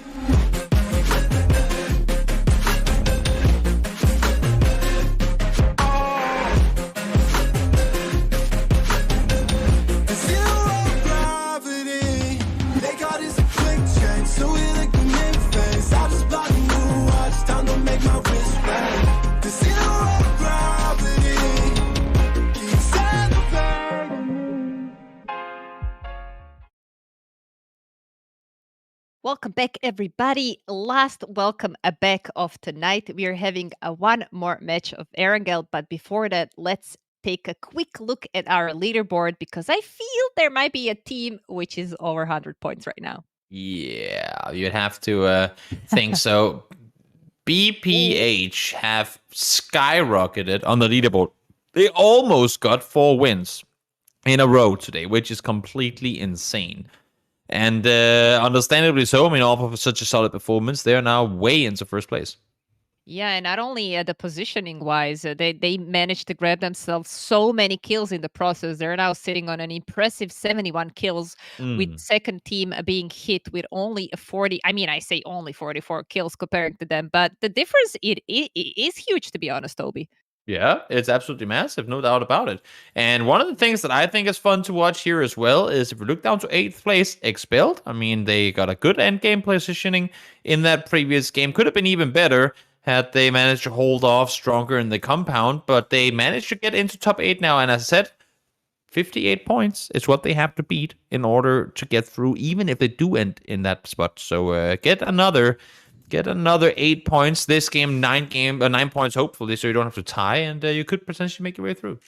Definitely. And also, when we were talking about the second position, so many teams still, I feel like all the way until like Martin Gaming, if they have an insane, amazing game, and of course, provided that the team above them do not do well as well, they might be able to grab that second position. So this last game is going to mean a lot for so many teams. And you know what else is making me happy right now, Toby? What? Positive vibes got the positive vibes out of 16th position. They're now sitting on the 15th position. They managed to sneak their way out. Yeah, that's really nice for them. Let's check our kill leaderboard as well and the damage done, and we're going to be able to jump in the last game for tonight. Yep, there you go. Adler still up in first place, of course, getting a good bunch of kills than the previous one. And now Nowik, I mean, did Nowik play yesterday? I don't think it did, right? Nope. I don't remember. In just one day, in just 4 games, he has made his way into the top. That is insane. Yeah, and there's so many players, 3 of them in top 5 with a lot of kills done, and as well on the damage dealt. Adluj as well sitting very high, as along with his teammate by Friday. And I mean, we are looking at the last match of tonight. I feel like even if the team BPH doesn't do too well in the last game, I feel like they have their way through. There's no way there's someone who is going to grab at least, I mean, second position from them. Yeah, you wouldn't think so. They're sitting real solid right now, unless if Gifted. I mean, Gifted could do it. We'll see. We'll have to wait and see. Just a little while longer. Somewhat close to 30 minutes from now, we'll get to know exactly how things are looking. Here we go. People already jumping out of the plane early on as we take to the battlefield for one last time. Yeah, this plane not looking too bright for the teams that are jumping on the east side of the circle, but I guess it's gonna be the first person that comes to the car, they're gonna be able to grab some nice spots for them. But there's a lot of teams that jumped immediately. I feel like I'm seeing a two teams around Primorsk, or maybe just Team Martin Gaming as a team that is next to them is going to probably get the what am I seeing there? They're going a little bit more north, but Team SAF as well, somewhere around. So yeah, interesting jump by the way by Buki, who just got into the water. Why not? Yeah, I'm not sure what the plan was there, but opts to go in the water, makes a run for it, and he'll be all right to continue on forward. Yeah, like if we look at the map right now, there is not a single team on the east side of the circle. So it would be interesting to see the circle shifting very hard east, which is not going to happen. So we're seeing Rojok being somewhere in the middle of the circle, and potentially this is going to be nice to see. Teams are going to have interesting rotations, definitely, because I mean, this circle can go either way, all the way up north or a little bit more south below Rojok in that case. There's going to be, in any case, there's going to be a lot of teams that are going to have to opt to cross some bridges and potentially getting some kills in the process, because obviously a lot of teams are going to have to do the same. So we've still yet to see what are their options going to be. Yeah, we'll have to wait and see for sure. But again, a very, very fair first circle. At least, I mean, for starters, it can still get really brutal. Imagine if we end out on the island in the middle. That would be amazing. I've only seen that happen once before, where we end on the island west of Rostock. That'd be pretty hilarious. Yeah, it would. We're looking at Team Oyo. They have been doing pretty decent yesterday, but I gotta be honest, I did not see a lot from them today. They're sitting on the 11th position with 31 points only. And I mean, if I should have measured by yesterday, if I could have, I mean, they were looking really good, but it seems like they are lacking something. I mean, one good game, it's a long stretch. Maybe they can grab that 8th position for them, but I gotta be honest, it's gonna be really hard with them sitting on 31 points only. Yeah, it's a bit of a journey. We've seen it, but it's a bit of a journey for sure. They would need a 17-point game here, which of course is actually no, they would need a 27-point game. 17 kill win. Yeah, why not? I mean, it's not impossible. We've seen it happen before. Maybe not from them, but 17 kill wins aren't in any way, shape, or form impossible. They're just very rare. Yeah, true. I mean, we have to mention that we have a one team less in the lobby, so we just started with 15 teams. If I'm not mistaken, Ahbabi did not join this last lobby. I mean, at this point, it probably wouldn't change a lot for them as they were sitting on the 16th position, but still, playing that last game. Yeah. When you're playing when you don't have absolutely anything to lose, it's when you can do the best frags, right? One of the things to me that annoys me about it is that, okay, they might not be able to win the tournament. But then we have a team like the one sitting at 31 points. And now that's 4 potential points they just missed out on. Exactly. Because that's a team that just backs out saying, oh, we didn't play well, so we'll just leave the tournament early. That's like being a football team and saying, normally we play until 90 minutes. But you never see a football team when it's like 80 minutes into the game and they're behind 2-0 go, you know what, I think we'll just stop the game now because we're not going to win anyway. So goodbye, and then just walk off the field. When you sign up for a tournament, and I'm only saying this because I organize tournaments from time to time myself. When you sign up to a tournament, you play the tournament. You don't go, oh, we didn't play well, so we're just going to leave. That is just insanely bad sportsmanship. Yeah, definitely unprofessional. I'm with you on that one. If you sign for the tournament, just you play the tournament. It's that simple. You sign up, you play. It's that simple. You don't just back out to shoot. Crazy play, right? You can even do some crazy play in the last. Doesn't matter. You just play the games. You can do whatever you want as long as you play the game. Leaving, that's just not all right. At least not in my opinion. But we can go on about that forever. They can all make a whole podcast about it. Dobby, in the meantime, will be able to find one and Ooh, they got themselves knocked in the process. 3.5 men here, down to 2 men, and they're gonna try to do what they can with. I mean, Toby. It doesn't look too well as Ante got flushed in the process. I feel like Doff is gonna get flushed as well, and that was a play that they tried to do. They tried to get that rotation. It looked initially well. The first spray looked very well from Duffy, but in the end, I mean, it was maybe the wrong team that you wanted to try and stop. Because I mean, obviously, maybe they didn't do the best they can in the last couple of games. But Koyer Esports is not the team you want to be stopping. Okay, let's see now. Elfodon. Trying to see if he can find something. Elodon is probably going to be his name. I sometimes get debated by numbers instead of letters and all same. that. Just it's confusion for the sake of confusion. Yeah. But I guess it looks cool, so that's all right. Trying to see if they can get through this one. Ooh, good nade coming through. Sandman does go down. Oh, Elodon almost had him in return, but not going to happen. Yeah, it seems like open field is trying to do what they can to hold off the full squad below. But I mean, at this point, it's looking really hard for Arade and Eldon to try and do something. They did get initial knock just now, but I don't know. It's not looking too well for them as the rest of the team, LC team, is pushing into the building. And right now, we're looking at one more knock. Arade stayed on his own as I'm saying, they got eliminated on the 15th position. Last chance there. They were sitting on the 9th position, but unfortunately, I think this is the end of the competition for them. Yep, unfortunately, that's going to be it. We'll see now. Everyone's starting to make their way on in. We're down to 50 players already at 51. Make that, of course, which is not exactly optimal, but it does mean that there's going to be a lot more space for the teams who are inside the circle now. Yeah, definitely. I like this skin from Coyote. I Yeah? like that. Yeah, SLR with that little bit pink on it and the baby blue. I like these colors. It's kind of like my style.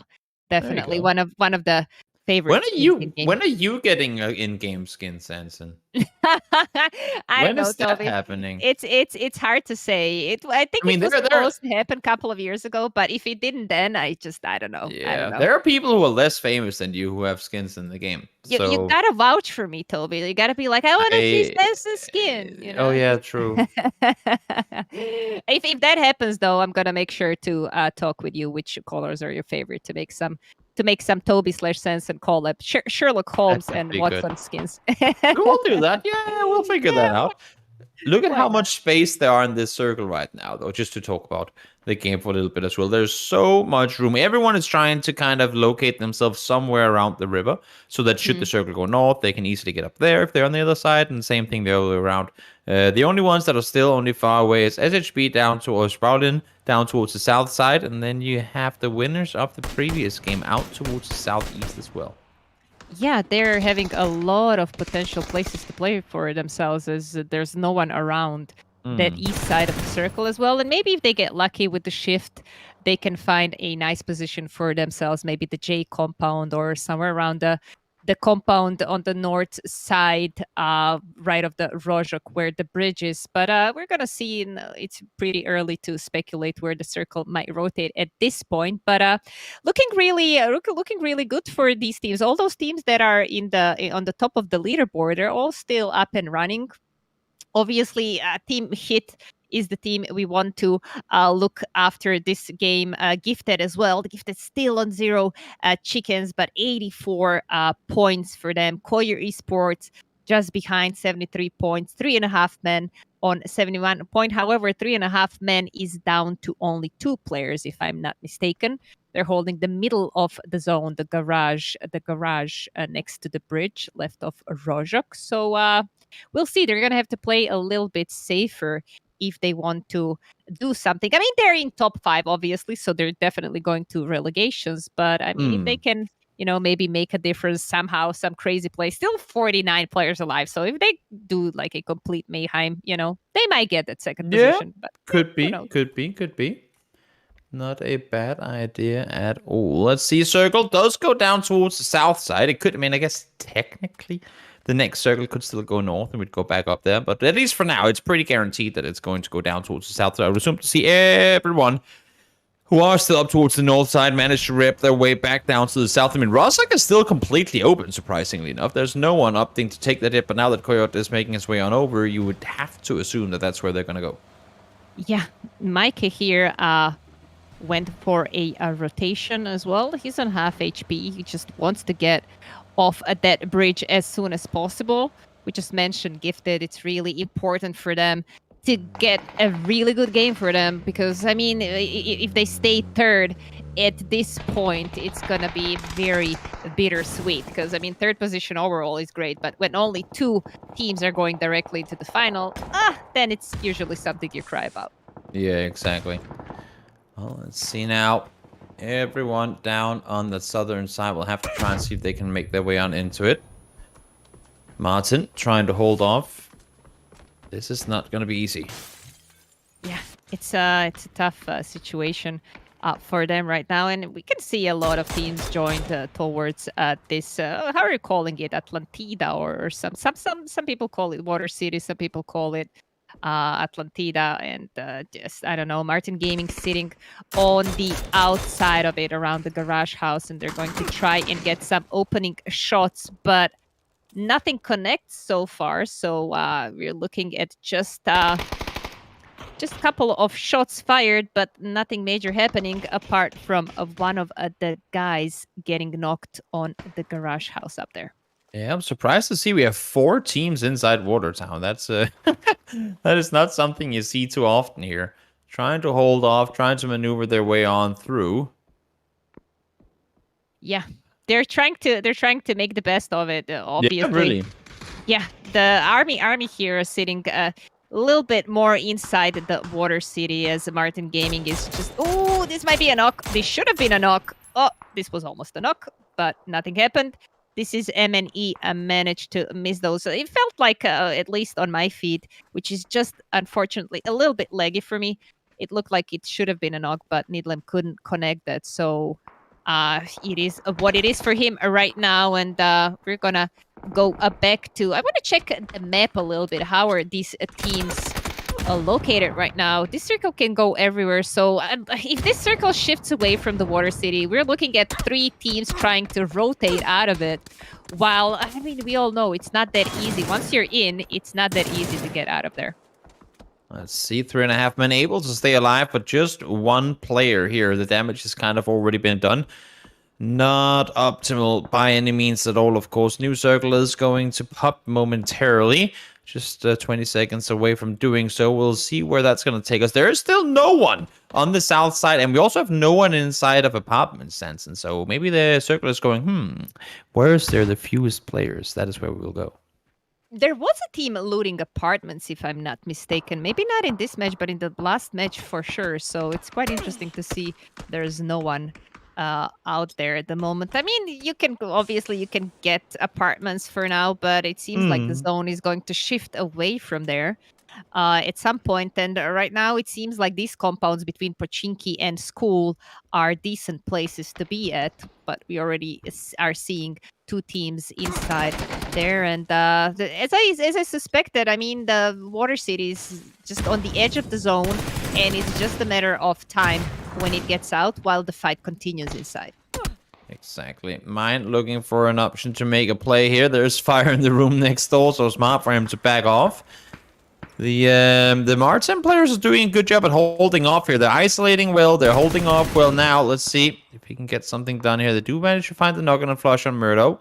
And they have City up inside the tower, not his position, which he utilized too often. Yeah. Sight is on top of it, and I mean it's a great position to be at unless you're getting shot at. And of course, by the time you shot your first shot, if there's people around, they know exactly someone is up there, so you're in a lot of trouble. I mean, he's gonna try to capitalize on that. And as we were saying about the apartments, 2 teams managed to crash in. As we were saying, that's interesting play. However, though, because I mean, apartments are not sitting in the middle of the circle, so I would not expect teams to go there at this stage. No, maybe not yet, but of course, I mean, should the circle go over here, then you know that you have to be here early, because if not, then there's going to be so many teams over here already. Yeah, definitely. One team sitting in the Rojak as well. I'm seeing them rotating towards the Rojak Hill and the southern side of Roj. So decent position for them. I think it's a team expelled. So they have been doing some nice work. Expelled being on 8th position. So for them, it's pretty important to have a good game right now because they want to get at least to the 7th position, right? They don't want to stay.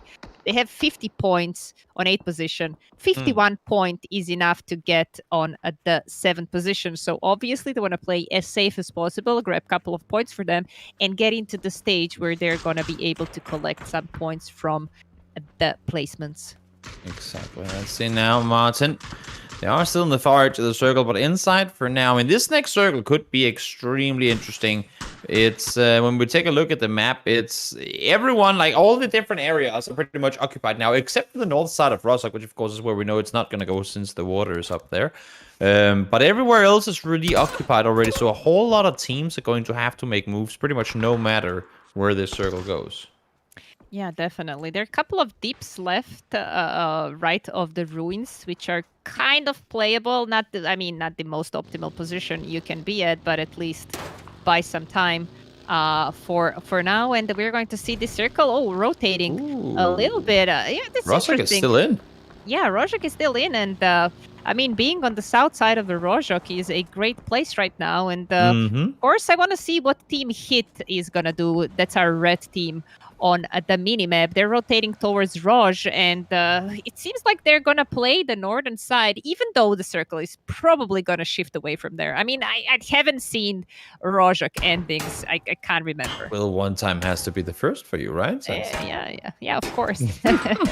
It would usually mean one of the reasons that it doesn't go into Ross, I guess, that phase 4 shifts away from the water. But now that this was phase 4 and it's still maintained it in, I mean, it could easily bounce back up there. Of course, nothing's guaranteed at this point, but that's gonna be that could be a pretty spicy ending for today and for the whole qualifier actually as well. Yeah, definitely. Army here with 2 players left. They have been fighting for so long in Water City, and now Positive Vibes eliminated on the 13th position. I don't know how many points did they get in this lobby, but at least Positive Vibes are not the last ones in the lobby, so I'm gonna congratulate them for that. They kept playing until the very last match, so that's very, they earn my respect. For sure. Synergy here sitting in the compound. 2 players only. Compound is out of the zone now, so they're gonna have to find their way towards the safe. While I think Checky already rotated to the edge of the zone, and he's gonna try to make a difference, but unlucky, he got knocked in the process. Yeah. We're only down to Bumpty, who is going to try and do something. However, I feel like his options are very limited. Very limited indeed. It's gonna be hard to get out from there. No doubt about it. Martin, in the meantime, managing to get the final kills. That's gonna be 1 team eliminated. 2 teams eliminated now, actually, as Army out of the equation as well. Noik finds Spamty, so that's 3 teams eliminated in just a matter of seconds. Expelled. Finally, other people join the fun inside of Rostock, and let's see now. This should have a fight brewing. Yeah, I just love this YOLO rotation from We Need Money. They were just like, you know what, we're going to rotate it directly into the city, go main road. What's the worst thing that can happen? And well, they're now down to 2 players, and for them as well, it's important that they stay in. This is a massive fight because Expelled is sitting in 8th place. We Need Money is sitting in 7th place. And while technically both the teams could still qualify through, I mean, if one of them dies now without a whole lot of points, we're not in placement points just yet. That could be them out of the tournament. Yeah, exactly. So I'm pretty sure they're aware of the fact that they are sitting on at the bottom part of the teams that are going through. So you're gonna have to play a little bit smarter than this rotation they just did, to be honest. But also with this rotation of the circle, which is looking really good for Team Expelled, I'm not seeing a lot of hope for the team We Need Money. They're only down to 2 players. Also, don't forget, they have the whole team behind their back, Team Hit, with 4 men standing. Hit also need a really good game for themselves because they want to secure that 2nd position, obviously. And they do not want to lose someone at this stage yet. Not at all. Let's see. Noik, already 2 kills in this game. Truly a phenomenal performance for him this tournament so far.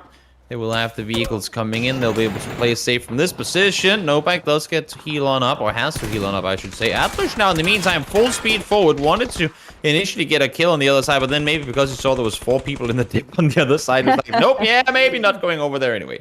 Yeah, I'm just gonna turn around. Well, for now they have something to work with, right? If teammates, if Team Spaulin does not push uphill, which they are probably not, they are still relatively safe here on this little dip. However, Borchale is all the way up. I'm surprised he's not getting shot by the Team MG, which is still in the Water City. And oh yeah, by the way, we lost sight that was on top of that tower. I was thinking maybe he sees him, but we lost sight in the process. Obviously, very risky position. I mean, high risk, high reward position, right? So True. we lost him in this lobby, definitely. But looking pretty good for Team Spaulin, to be honest. They have that little dip for themselves. And they don't have to move from it, really. So they're doing some noise while we're looking back at Team GG, which are sitting, remember, on 3rd position. So they need crazy game. They need more than this 1 kill for themselves to be able to get directly in the finals. Yeah, I mean, the team that they're holding out right now is the team in front of them. So I like the fact that they're sitting up here on the hillside. They still have 1 down inside the school to make sure that no one can really shoot at them from behind. But if they can take hit down inside Rostock, that's the team they're trying to chase. That would be dying before placement points. So that could be big. But of course, now seeing them getting kills, that is not exactly making things any easier. Yeah, definitely.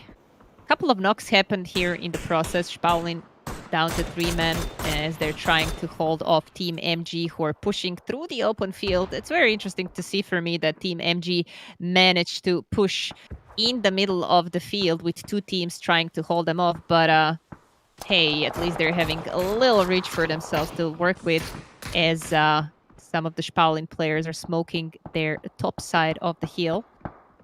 Process hit got one of the hit players got knocked, and two of them actually. Yeah, I mean they did choose north side of Rojok, right? True. I mean, we can blame them. That's their own fault for going up there. I guess you're right on that one. New circle's gonna pop. It is gonna keep Rostock in. We're gonna end in and around the hillside here. Just 6 teams left alive in phase 6. Again, not too often we see this, but down to 19 players we go. Coyote still up on the hillside. All the players are, I would assume, going to regroup up there at some point soon. In the meantime, down the hillside, BPH, well, honestly, they have played amazing so far today, but a little disappointed that they didn't win this game. Yeah, I mean, you know, what's there to say, Toby? Not getting 4 out of 5. Not even winning the game. Disappointed. And of course, like 1 second place, like, duh. Come on, you gotta do better than that, right? Yeah, can't even win all the games. How bad are you? Yeah. We were joking here a little bit, of course. Congratulations to Team BPH on amazing performance tonight. Maybe not as lucky in the last match here with the Circle, but nonetheless, a great performance for them. Looking very good for Team GG right now, though, because, I mean, they are only sitting on 2 kills, but one of their nemesis across the road is being held by Team Expelled as well. So most likely, I'm not seeing how they are going to be able to cross that road by some crazy chance if Team Expelled somehow teams up with them, but I don't think that's going to be the case. Also, Coyote here getting a nice level 3 gear, so it's gonna look pretty good for them. Yeah, we'll have to see if can they manage to cross on over here. The guys that are currently sitting in 2nd place. It looks difficult. Expelled. They don't want to allow for them to make this transition. And again, remember, I mean, Expelled need all these kills, right? We do see Last Chance eliminated here. 5 teams left alive. Expelled needs a ton of points. Right now, I mean, should they go down now without any more points at all, that would only be a 4-point game, and that would not be enough. That would not be enough to make it into the top. So we'll see if they can find some success here. Vanty's still playing shotgun.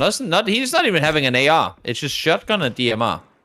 Yeah, I mean, I guess it worked really well for him in the last game. So he's holding this. Also, I got an Odyssey. He has only 29 bullets for his mini. So it's just a matter of time. Yeah, it's just a matter of time before he's going to deny that kill. All right, Hit denied that kill, and they have only 1 more guy left on the ridge there, as Expelled is trying to find a dead point for themselves. The Gonna rest go of the for circle. flush? Oh, No, let's see. Nope. not gonna happen. They're Not gonna go gonna for be the allowed. refrag. Not gonna be allowed to get it. They will chase on forward. Again, as you said, Vanti, only one magazine left for the mini here. Not optimal. But hey, again, at least you don't have to worry about Yeah. that you have to worry about reloading right now. All right, that's quite a huge distance for the shotgun, to be honest. So it's possible that if he misses the initial shot, that he gets shot back and gets knocked in the process. But let's see now. He's going very aggressive. He knows there's a guy around the tree somewhere prone. He's got to be. And okay, that was a really nice kill by Vanti. 2 points for them right now. We're looking at GG with 3 points as well, and a pretty nice position for themselves as they're having a top of the hill. On top of the Rojok hill. 3 men stayed alive, but I mean, it's looking pretty good for them. Spaulin there in the dip. 3 more people, 3 guys from Expelled on the north side of the circle. This could be a GG match. It sure could. They would want to get it. They have still not to find a chicken dinner yet, so why not get it in the very final game of the tournament? Vanti looking to try and see if you can find something here. Not quite gonna happen. Yeah, it's kind of... Oh, look at this skin by Yuki. I wonder how much he had to spend to get some of these attachments on. Meanwhile, Borchale, his teammate, trying to check his angles, and he knows there's someone on the Rojok side. Obviously, Vanti just got the kill there with the shotgun. They have decent reach to work with, but if the circle is going to shift away from here, most likely it will. They're going to be very much exposed. They have a long way to go until the next reach, so might be the chance for Spaulin. If Spaulin manages to hold them off, that's going to be relatively easy points for them. Yeah, they. I like the way they've been able to maintain control of the hillside here. It's very hard to sit up here without getting shut up by literally everyone. But the way that the rest of the team is positioned right now has made it really difficult for anyone to really contest the Rosok hillside. Rosek is now pushing slowly forward. He has Coyote as the kind of the over-the-top view. Does he spot him from down there? Yes, he does see him. But headshot in return. Yeah, it's unfortunate that Coyote stayed as a anchor there with only 3x, but I mean, he has MK14, so I guess that was the reason. But let's see, this was a really nice spray. We have a couple of players down right now, as I mean, it's looking really good for GG right now. GG's 3 men upstanding, Spaulin down to 1 player, and Expelled down to 2 player, as Coyote is trying to buy his teammates as much space needed to close off on this chicken dinner. Yeah, let's see. Rosek peeking on over, trying to see what he can find. Oh, he just peeked a little further forward. Of course, that would leave him exposed on the side. He do get the res up. Yep, true. They're backed up to 3 alive. I mean, if they win this one here, that's them going through. But at the same time, if Gifted wins this one here, they only have 4 kills so far. But, I mean, there's a good chance that this could be them in second place too. So all these teams with something huge to play for. The only team that's kind of out of it already is Spaulin. They just have not managed to get enough points to get into it. I think that's pretty safe to say already. But for both GG and for Expelled, this could be an absolutely huge win to acquire. Absolutely, but let's not forget that the 1 player left from Spaulin can make that not happen for them. And even though it doesn't matter for their placement, obviously, because they're already out of the tournament, Borchale here can make a huge difference for one of these 2 teams, as he's sitting on the very edge of the circle. Coyote here trying to still spot someone with that 3x. I mean, some of these shots... Yeah, I mean, he knows that there's still a player inside the building. He saw him peek on the roof just before, so he knows that he has to make the run out from the building at some point soon. The issue is, as you can see, that he has to move, but also does the other one. There was the knock. Luki does go down, and that is their backfill. That is their safety player from behind going down. So now, Expelled only playing up front with no info coming in from behind them. Yeah, Mitic here trying to get an info. He knows there are people in front of him. He just doesn't know exactly where, because it's a huge reach. But now Coyote joined the fight as well. And now they're pushing as 3 men. But there is a shotgun there against. And Vanti gets one, but Expelled eliminated on the 3rd position, as Borchale now is going to try and do a 1v3, actually a 1v2. How many flashbangs does he have?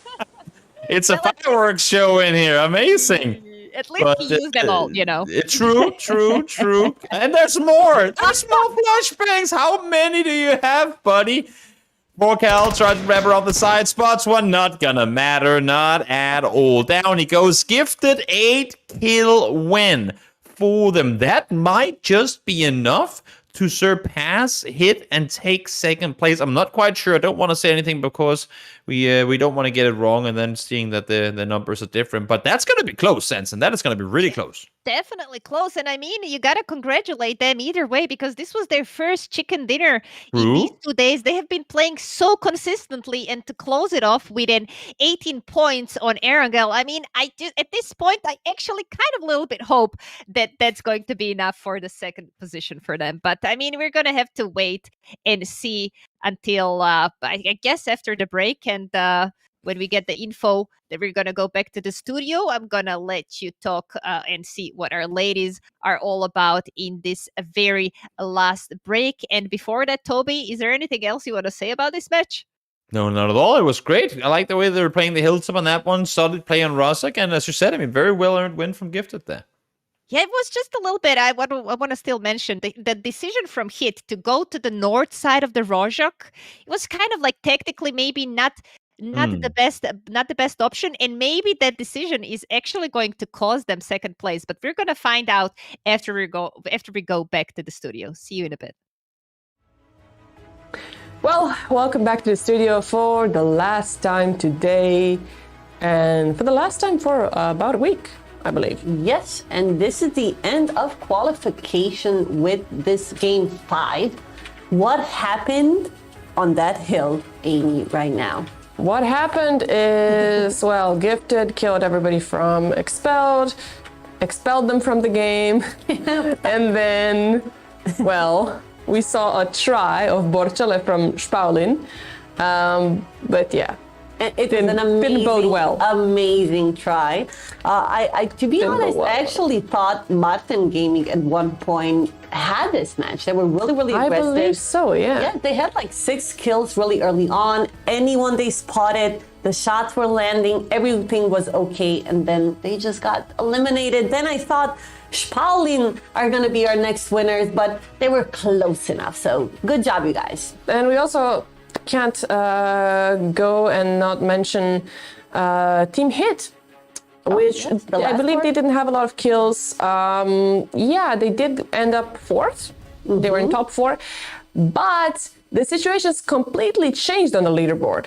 And so after a short break, Sanson and Toby will let you know who is the MVP for today and what are the final standings.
welcome back for the last time tonight. My name is Sanda Sansen Mamich, and with me I have my dear Toby, who is going to go through the leaderboard because I think some pretty exciting thing happened after this last match.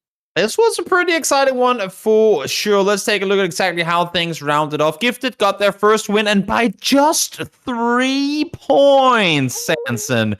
They managed to hop up above the guys from Hit. I mean, remember, Hit were in first place when we started today, and by quite a bit, actually. They were in a pretty good first place today, and now they end outside of top 3. And then when we look down the list, Expelled. They managed to get the 58. We talked about it, but now we have to take a look here. They get 58. They both have 41 kills. So they're not only tied in points with the first Group B team, they're also tied in kills. And I will be honest in the mid-sense, and I'm relying on you for this. You tell me, what is the third tiebreaker of this tournament if you're tied in 8th place? The third tiebreaker is definitely going to be a who has cooler skins for me. Wait, what? No, we're going to have to see with our production what are they going to do with that situation, because I mean, just leaving everything down to same amount of kills, 8th place. I mean, how crazy is that, Toby? With 3 different lobbies sharing the same amount of points, sharing the same amount of kills. I mean, that's gonna be usually the third tiebreaker. If I'm just thinking super settings, usually the third tiebreaker would be the team with the best placement in the last game. The 2 teams played against each other, but these 2 teams didn't play against each other. It was complete Group C. They didn't even play against one another. So I don't know. It's a little embarrassing that I don't. Normally I would know, but I feel like I don't know what the third tiebreaker is. Is it going to be the DBNOs or maybe the total damage done by the team? I think it might be the team that had the best one game. And one game they had that got them the most points. I think that might be it. But if you're a player from Expelled and we're not toxic right now, obviously when we're not toxic didn't play today at all. So they're just sitting and waiting, going, oh my lord, what's happening here? But Toby, We're Not Toxic has 1 chicken dinner. And that is Expelled doesn't. True. And Expelled doesn't. So I'm not sure if that's going to be a game breaker. I mean, the chicken dinner probably won't be, but then it's going to be a matter of how many kills. No, because We're Not Toxic, they had a massive chicken dinner. Yeah, they had really good chicken. That's the one that I casted. They had like 12 or even more than that kills and a win. They got so many points off of that game. They had let me see here. I can find it right now as we're talking. They had a insanely good chicken dinner with like 15 kills or something like that. So unless if Expelled had a game that beats that, and as you said, they don't have chicken dinners, so they need to get a second place with a ton of kills. Yeah. But I mean, while you're searching for those stats, I want to say I'm not going to search anymore. I'm going to let the admins handle that. That's for them to do. But this was close. This was really close. This was actually really close. And I mean, 10 different 10 games per group, 3 different groups, right? It's quite unlikely that you're going to get 8th place with the same amount of kills and points. So Sanson, yes. And I cannot help but think about this now. Remember in Rosok, the player from Hit that denied and died to Blue. Okay. If they got that kill on him instead of denying, they would have qualified.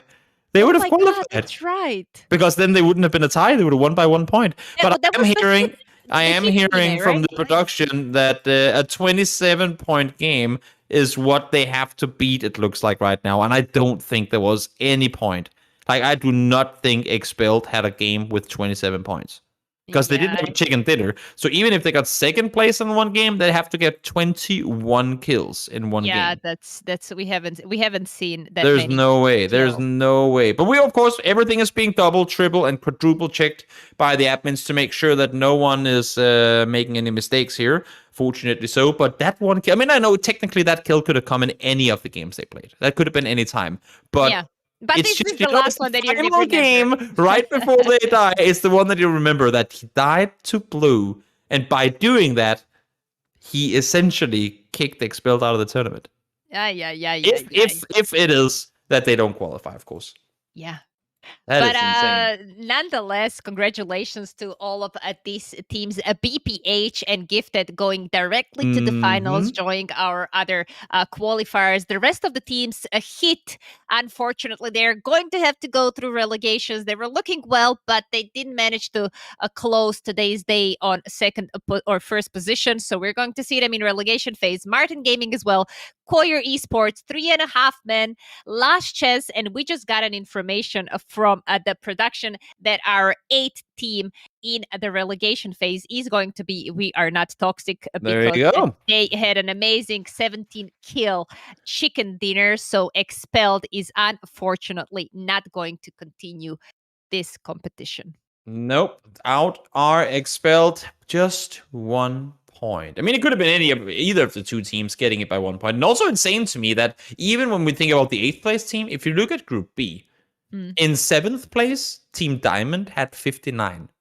In 8th place, We Are Not Toxic had 58. Then we hop over to Group C, as you see here. Last Chance, 59. Expelled, 58. Yeah, it's always amazing to see. 4 teams within just 1 point sitting and trying to qualify. That is Crazy. so close. So Crazy. close.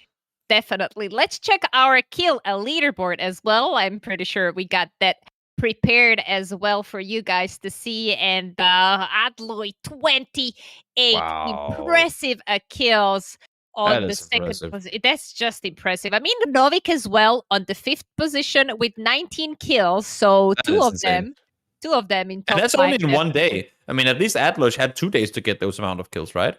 But now we got all those kills in just 1. Yeah. Sight sitting on the 2nd position with amazing 22 kills as well for his team. Semi Toxic, 22 kills also, and Verzic with 20 kills on the 4th position. Let's check our damage done if something changes here. And I think we're going to have to announce our MVP of the night as well, Toby. Yeah, but look at this. I mean, Mistake, he was up by 800 damage. He was leading by 800 damage coming into this game. And Atlas sprinting up. He didn't beat him, but he was right behind him.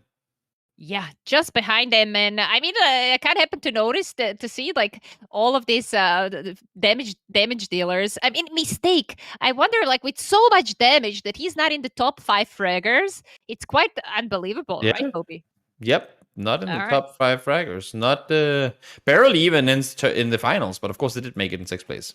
Yeah, and we're going to have to announce our MVP of the night, and it's not one of these top damage dealers. It is the person, however, that we mentioned quite a few times tonight. It is a player that is playing from Korea right now, a player who is competing in the Global Championship as well, and he still managed to find time to compete in this tournament as well. Congratulations to Novik, MVP of the night. He's getting home. Well, he's staying in Korea with another 100 euros in his pocket from our dear PaySafe card sponsor. Very, very nice. Was it brute skill or was it just 220 ping desync advantage? Who's to say? But regardless, amazing play. He's a talented guy. I've had the pleasure of talking to him a few times already. Very talented player and well-deserved. He had an absolutely insane day today. That will be it from us for tonight. Thank you so much, Toby, for joining me. It was a pleasure to guest with you. As always, we're going to go back to the ladies in studio, and I'm going to see you guys in the relegation phase.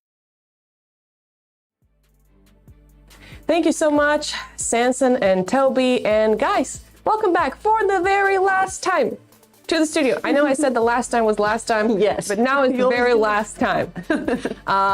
That's it. We're finished. Day number 2 of qualification Group C. We're done with all of that. We saw 2 teams come up to the top of the leaderboard, and those are Best Badaku Hop on place number 1, and on place number 2 we have Gifted You Rage, or GG. Yes, and we really want to congratulate the guys for going to the finals. And now what is up is relegations. And I'm going to explain to you what this means. So every single team from the places 3 to 7 will go to relegation rounds and will be joined with the best placed 8th team in all the qualifications, and they all will get a second chance to go to the finals, and maybe we will have a winner of Samsung Odyssey Masters right here. Yeah, we'll see. For sure, I want to say congratulations to all the teams, even to the teams that are going to relegations. Well, I want to say actually good luck. Very nice place. Happy to see more of those on relegations. And I want to thank Samsung Odyssey for making this amazing tournament happen, as well as our partners, PaySafeCard and Visual S. And yeah, guys, see you next week, 15th of December, 7 p.m. CET. You'll be watching us on Trovo, Twitch, and YouTube, Good Game Global, and of course, make sure you check the official tournament page, SamsungOdysseyMasters.com, and of course, the social media, Good Game Global. Thank you so much for watching, and see you next week. Bye, Goodbye. guys.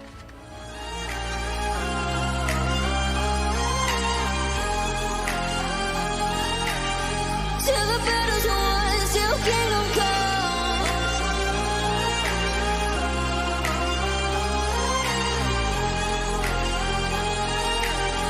I'll never run. Best to give me your loyalty, 'cause I'm taking the world, you'll see. They'll be calling me, they'll be calling me royalty. Best to give me your loyalty, 'cause I'm taking the world, you'll see. They'll be calling me, they'll be calling me royalty.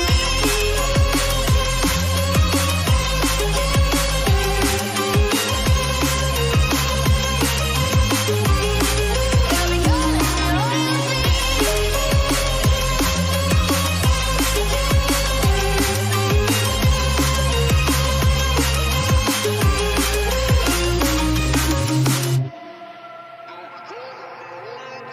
They say I'm dangerous 'cause I broke all the cages. No, I will sit and take it.